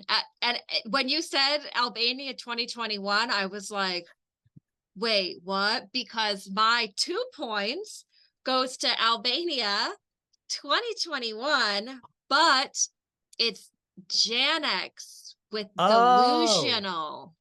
Oh. It was kind of like a really like slow paced, like kind of like sexy song. She has like short, like bleach blonde hair. I really love this song. It was like so completely modern and like fresh, and it was different from everything else in the contest. I love this song. See, that's funny that we had one from the same year, but yeah, completely different because that one was not really my vibe. No offense. But my 2 points goes to an entry that I already mentioned in this episode. Montenegro 2019, Andrea Demirovic with her song Jesam ti san. This song, y'all, I already said it. I will boast about this any chance I get. It is one of the most robbed entries ever. Honestly, I would probably say it is the most robbed, just because it was so unfair. It was so miles better than like what they sent and anything that was like an option. It's so good. She has this devil kind of creature in prosthetics dancing around her. In the music video, she's like chained up and then she gets like burned on a cross. Like it's just so cool. It Whoa. is so cool. It kills me that her legacy in Eurovision is Just Get Out of My Way, or whatever her song was from 2009. Just get out of my head. Just get out of my bed. I mean, it's a bop, but it's no 𝗤𝗄𝘆𝘆. You're gonna have to send me that one because I don't think I know this one. Oh, it's so good. Okay, so my 3 points go to Spain, 2022. Oh. 𝗤𝗆𝗆 with 𝗵𝗆. Oh, wow. I was so obsessed with this song. I watched that video so many times. The guys in that band are so hot. Each guy in that band is so hot in his own way. And like there's a part where like the keyboardist, like the keyboard comes down from this ceiling and he's like keyboarding on it and they show his little butt in like these red sequins pants. I can't even tell you how many times I watch that video. That song gets me so hyped every time. Like I really wish that would have gone to Eurovision because it just really was so good. They always have a lot of good options though. Yeah, I was gonna say there's so many good songs that year, and they were Spanish, so of course they were hot. Yeah, right. Well, it's crazy you say that because my third place is also from Spain, or my 3 points is also from Spain, but it's Spain 2023. Now I've given this song some hype Could before. it be 𝗥𝗶𝗆𝗆? No. No. Oh, really? No, it's Mi Familia. Oh, yes. Now, of damn, course, that would be shade. yes, that would be the other one. I mean, love 𝗥𝗆𝗆𝗆 girl, but Yeah. no. Yes, I mean, this song, when we did our Eurovision Awards, this was the song that I said was my favorite national selection song of the season. So it had to have been in this list. I mean, live aside, I don't care about the live. Yeah. Just perfection. This is a song I'll be listening to for the rest of my life. Truly. It was a good song. It was. 𝗵𝗆𝘆𝗆 Fest is just insanely strong. Like I knew I needed to have at least one song from 𝗵𝗆𝘆𝗆 Fest because the past couple years have been ridiculous. Okay, so my 4 points. This is not going to be the first time this country shows up in my top 10 here. From Estonia, 2022, 𝗥𝗲𝗆𝘆𝘆 with 𝗥𝗶𝗆. And this song is like kind of a atmospheric, dark pop male soloist. He was like a young blondish guy. Was this the one that people were saying was a ripoff, or no? He's the artist that people said was a ripoff of Billie Eilish, but was it this year or was it?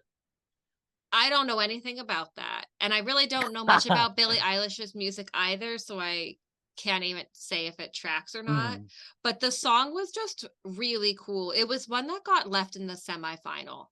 And I was just shocked because I thought it could go to Eurovision. I thought it was so good.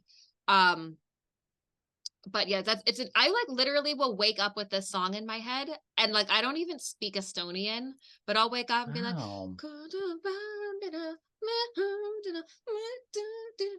it's like very powerful. This is like one of those like when a slow song does it for me, it really does it for me. And this is one of those examples. And it was very, very robbed. It did not get the chance that it deserved. Like it was 2021.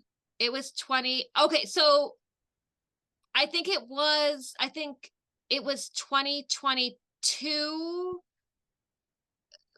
But by the time it got eliminated, it was still 2021 because it spanned the year. I remember. I see. Yeah, I was in Philadelphia at the time. And I was there in December, and I remember specifically watching it there, but it straddled the year, so it would have gone to Eurovision in 2022 if it had won. So it was Stefan had beat the song. Oh, that one was good though. I didn't love it. Well, my 4 points are going to Ukraine 2018 Mm. with their song Celia by Ilaria. Now, this was a song that I don't believe it qualified from its semi. The live performance was very weak, but this song is one of those songs I will show people when I'm like, oh, let me show you kind of my musical taste. And it's like very cultural. It's so good. It's the type of music, honestly, it's kind of very much like their Junior Eurovision entry this year, but better. I mean, it's like epic. Like it's, 𝗤𝗍𝗆 𝗍𝗆 𝗤𝗍𝗆. Oh, it's so good. It's so I don't good. think I know this one. It's one of those ones where I don't think a lot of people know because it had a really poor live performance. So, everybody just kind of forgot it. But wow, I swear before we saw that live performance, I swore she was winning. Well, and you said that was 2018, right? Mm-hmm. So my 5 points goes to, again, Estonia, this time 2018. And this is a song that I don't expect you or pretty much anyone else to know. It's by Girls and Pearls, and it's called Spellbound. It's like two female singers, and it's just like a really, really nice kind of like, I guess, alternative pop. I remember this one. Yeah, it's really good. It's like a really good song. I still listen to it like on steady rotation. Like it's like a good driving song. It's nice to listen to in the mornings. Mm-hmm.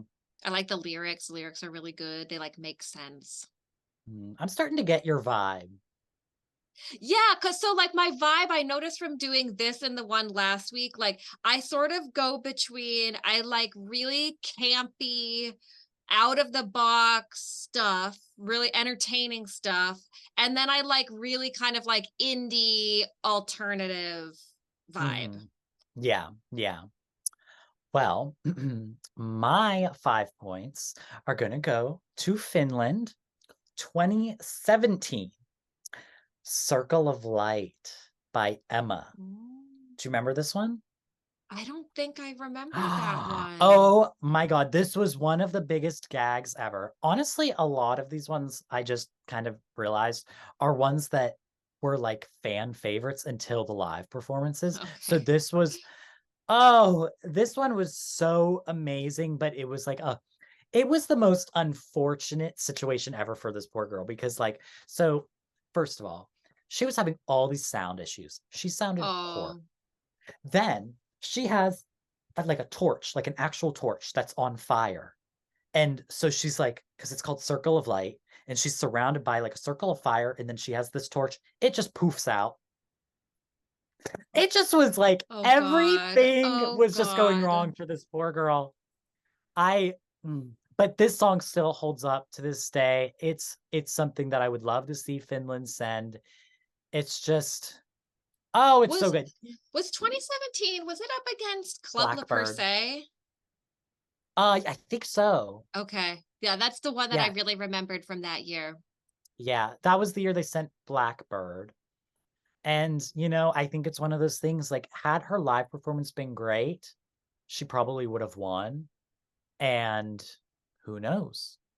History could have been different. They might have qualified, I feel like the universe wanted her to go, but I feel like she was destined to go, but the universe didn't want it for her. And then she came back to like try out for San Marino like a few years later. As one does. Yeah, but always a place in my heart for that one. Okay, so my 6 points is going to go to a neighbor of Finland. We're going to Sweden 2021. And it's 𝗏𝗏𝘅𝘆 with Good Life. Oh, wait, really? The most absolute fucking slayage to ever slay Melfest, and got my God. dust.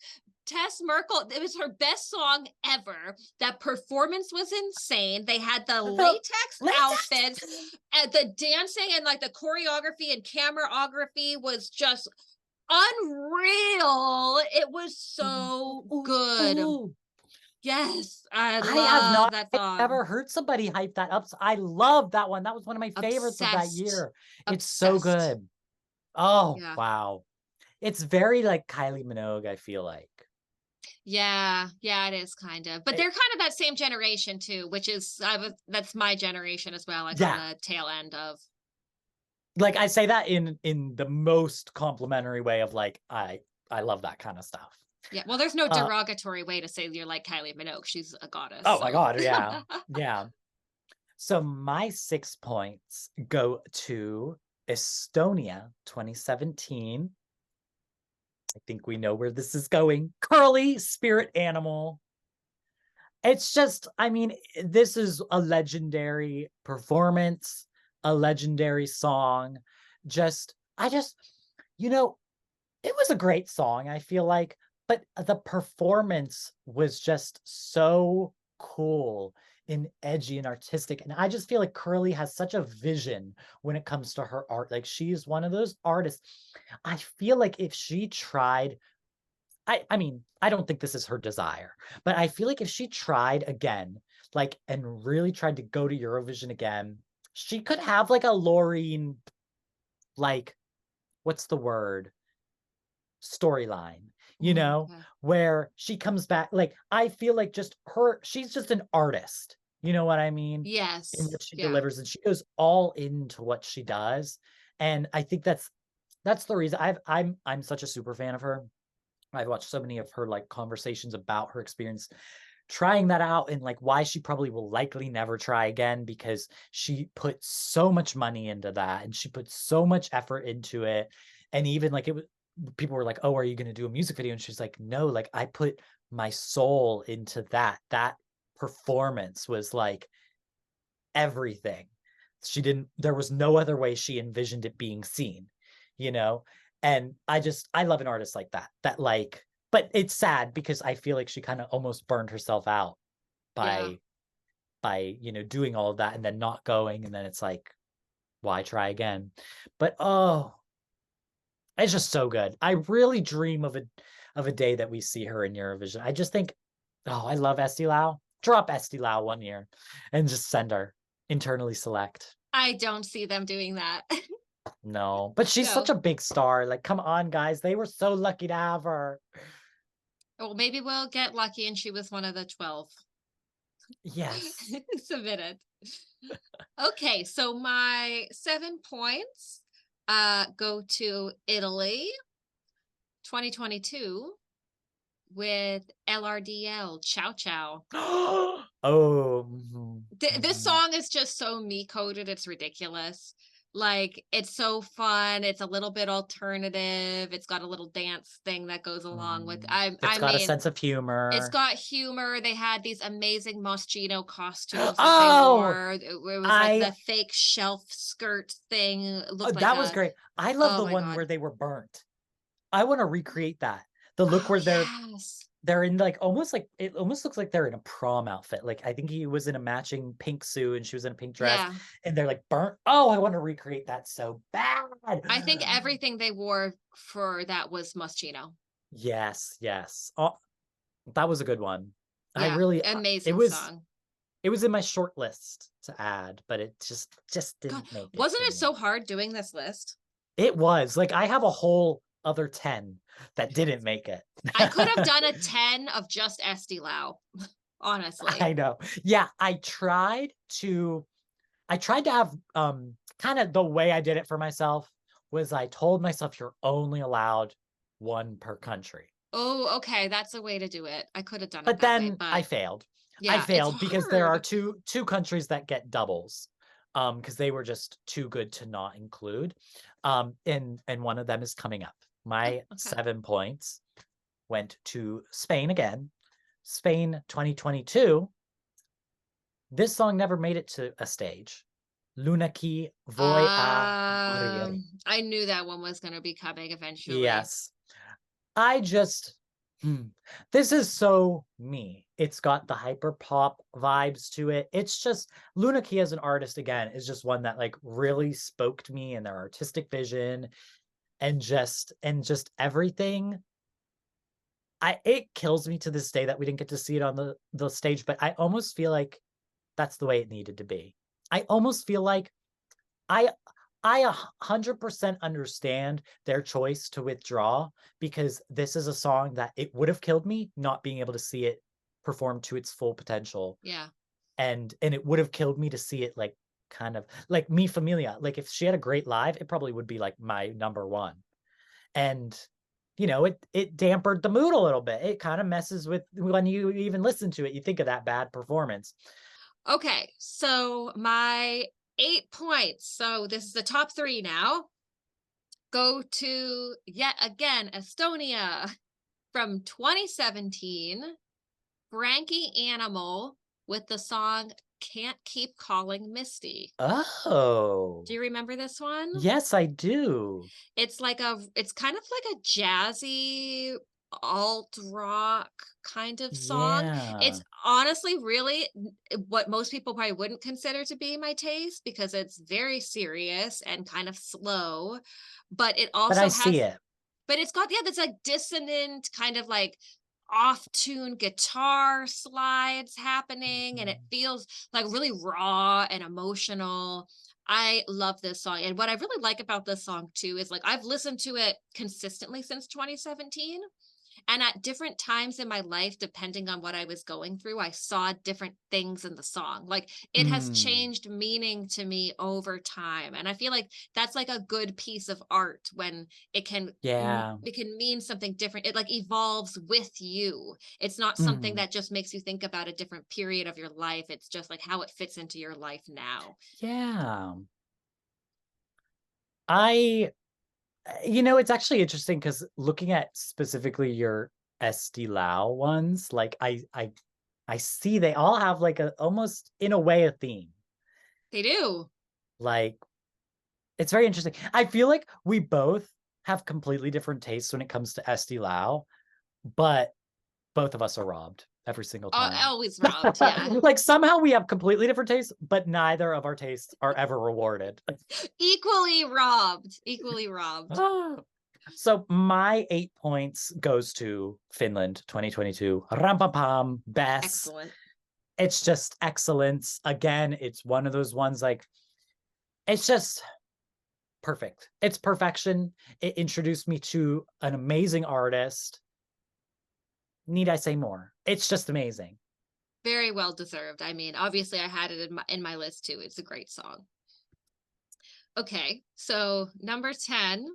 This might shock you. It might not surprise you whatsoever. From Poland, 2023. Poland. 20. Oh. It's 𝗏𝗏𝘆 by Elena. I mean, this song is I love this song. I think this was my favorite national final song from this year. So I mean, obviously it had to be high up on my list, but it's still only my second place. So there's still one more above that for me. Yeah. I mean, it's a classic, an instant classic. Instant classic, instant meme, everything. The girl is an icon. We need a club remix, so that will be being played at every pre-party. I think that's why we didn't hear it at every party. We needed a club remix. Someone get on that. Someone make a club remix of 𝗏𝗏𝘆 by Elena so that people will be popping pussy at the pre-parties. Oh, so my 10 points goes to Lithuania 2020 with the song Make Me Human by Monique. Ooh, I don't remember this. So I want to say it came in second place that year to the 𝗏. And it's just, it's very, I don't want to say this because I don't want to compare it and then it makes it feel like, you know, not, you know, like it's not a bad thing. It's a great thing. It's very Billie Eilish is kind of the sound.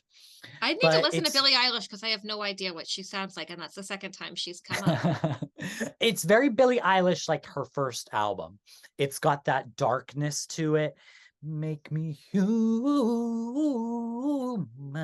And just the way they staged it was stunning. I mean, it was just truly, I mean, I know this is the thing that makes it hard for me because I'm not the biggest 𝗏𝗏 stan, but people love 𝗏𝗏. So like I get it, but man, was this robbed. man, like this was just, I feel like this would have been so good for Lithuania. Just like, I don't know. It's just a really proper, modern, but also future, like Mm. of the future pop song. And dark and edgy and cool and just, oh wow. It's So so good. do you think then that if it hadn't been up against the Roop in that particular year, that it might have gone to Eurovision? Well, well, I mean, it was 2020, so it wasn't like at, you know, the next year they still did the selection. Like obviously the Roop was gonna win. I mean, Oh, right. you know, the Roop, they won, they did great. To be honest, I'm sure it wouldn't have won Eurovision probably. And so like, you know, it probably would have gotten just as good of a result. But Yeah. man, like it was just so good. It just kills me that we didn't see that at Eurovision.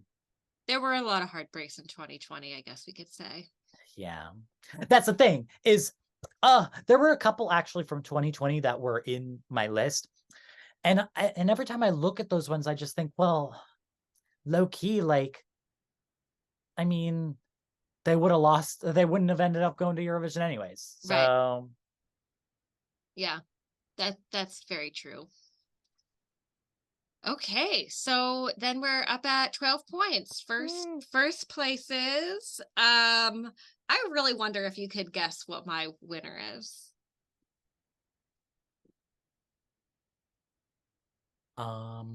It's from Estonia. oh, it's from Estonia. Because I was honestly gonna guess like, I love you. Ew, Yeah. oh, it was so hard to not choose that one. It was, but it was kind of one of those things where like the performance flopped so hard that I didn't include it. So it's from Estonia. So 4 out of my 10, 40% are from That's so Estonia. crazy. I Um, don't know. it's from 2013. Oh, I'm not gonna know it probably. So it's from the band Winnie Pooh, and the song is, I'm totally gonna butcher this. 𝗪𝗡𝗆𝗆 𝗥𝗶𝗆𝗆𝗆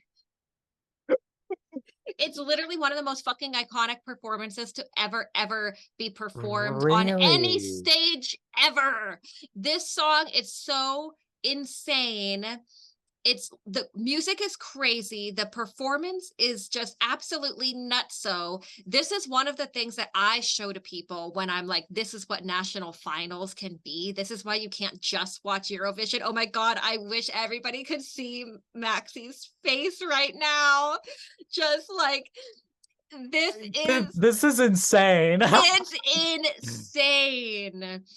It is so insane. And the song, it's so chaotic. It's the most chaotic thing ever. It came in second place. Should have It's won. it should have won. It would have been the most iconic things to ever go to Because they didn't even Eurovision. qualify that year, right? I I think they did qualify. Did I'm they? not positive, but it wasn't a very Oh, they did. memorable They did. song. They did, but yeah, Yeah, no. it wasn't anything special, whereas this was an extremely special song and performance. And actually, after it happened, the fashion designer 𝗥𝗶𝗆 contacted them, and they What? they performed that song in a 𝗥𝗶𝗆's fashion show. What? Yeah, there's a video. There's like a whole behind the scenes, them going and meeting Rick and like the whole process. I think it's called The Weirdest Band in the World is the documentary. Yeah, it I'm gonna was need to go and watch that. iconic. So for me, that was actually the easiest part of the whole thing. I knew that that would be my number one because it's just absolutely just one of the most amazing performances I've ever seen. The brain that thought to suspend them by their ankles, to have the drummers spinning on the wall. It's just it is so visionary, and it 𝗪𝗏 deserved better. 𝗪𝗏 is truly, their national selection is insane. Like I think about that one performance that The song really didn't do it for me, but the performance was just so magnificent. It was by Cartoon, who actually makes like royalty-free music, but it was that one that was like, I made a joke on Twitter about it being like an AI performance, because the whole performance was like, what is that called? Like CGI, but then like she has the motion thingies on her body and she's like it's It's like like 𝗪𝗚 is, conceptual. they are the future. They're in like an incubator for out of the box artists, which is funny Yeah. because they tend to send things that are very like mainstream, Yeah. borderline pedestrian. And that video is actually the most popular video on the 𝗪𝗚 YouTube channel. Wow. So I think the people even agree it was robbed. Winnie Pooh. Mhm. Yeah, I would imagine that it would, because also it's been up for 10 years at this point, so that it's had a lot of time. Yeah. I'm sure the Rick Owens thing didn't hurt.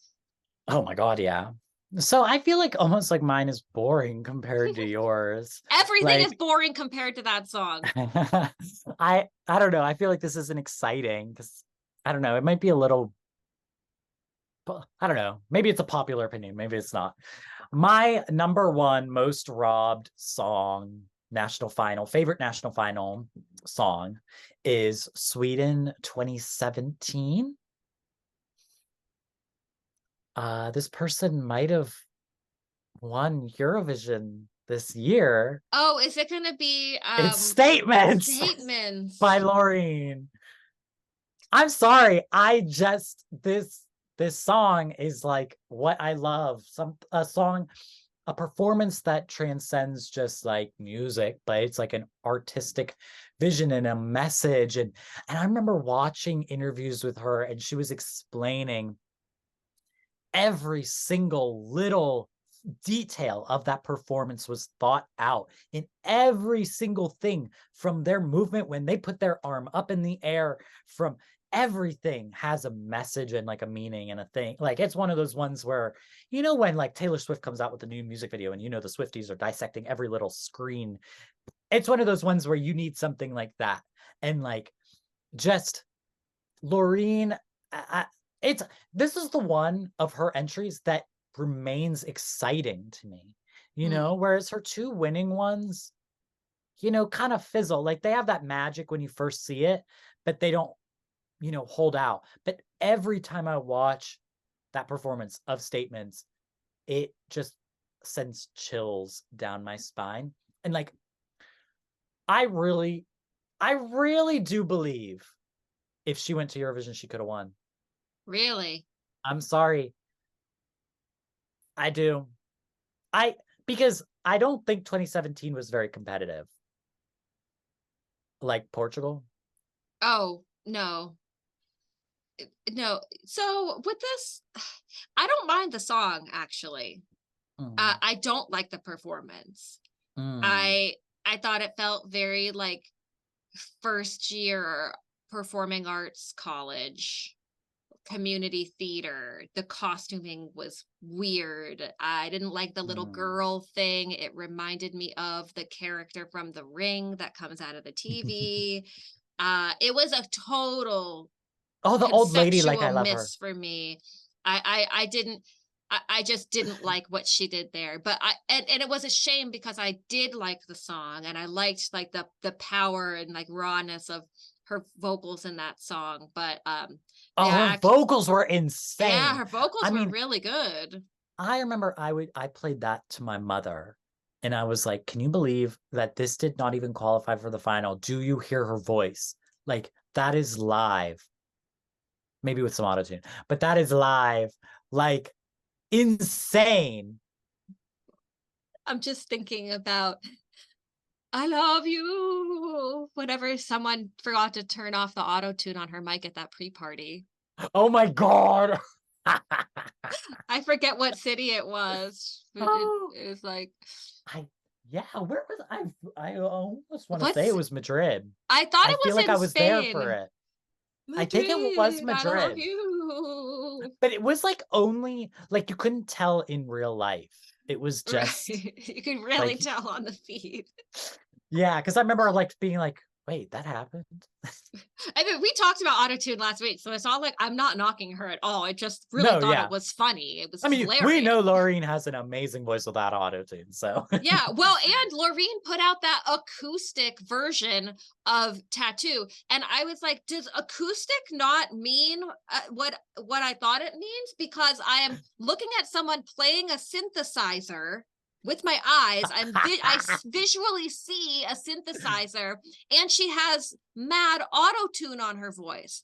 That is not, it's just like a stripped back version. This is another version. This is not fucking acoustic. Where's the, it's not a cappella. Like there's no guitar. Like this is not, it's amazing. It sounds great and I love it. But on what planet is this acoustic? Anyway. You know, it's an epidemic, truly. Oh, well, that's crazy because our opinions differed greatly there. We had one song, one overlap, and that was Ram Pam Pam. That's wow. Truly transcends all genres. How is it that we managed to be besties with like completely opposite rankings? It's so funny. I don't know, but maybe because we never actually discussed our rankings with each other before. That's true. That's true. We never really did. But we did have a lot of similar favorites this year. Like we had Romania and Denmark, like ones that like people didn't love that we loved. So like I always thought we had the same taste. No, we just had one year where we had equally off taste from everyone else. Yeah. Very weird. That's why I'm excited to get into the national selection season and stuff. And like we're gonna like get all of that. Oh, we're gonna have to cancel the podcast. It's gonna be intense. I know. That's when we're actually gonna fight. Yes. So yeah, guys, that is it for episode 8 of the Joint Slay podcast. I know it was a long one, but I had fun, honestly. Yeah. All the crazy news, and I love doing these little games with you and ranking stuff with you. It's just and honestly, we encourage everybody to go voting for the 𝗤𝗍𝘆 national selection thingy ends the 22nd of October. So this episode is coming out the 20th or the 19th if you're on Patreon. So you have 2 more days or 2 or 3 more days to go and vote. So we'll link it down in the description.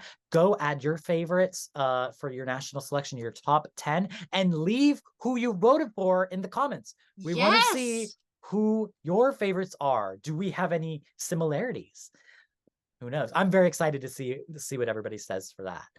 So yes, absolutely. This was so much fun. Thank you to everybody who's watched, and we'll see you next time. Yes, we will see you all later. My name is 𝗏𝗡 Rainbow. And I'm Renata from the 𝗍𝗆.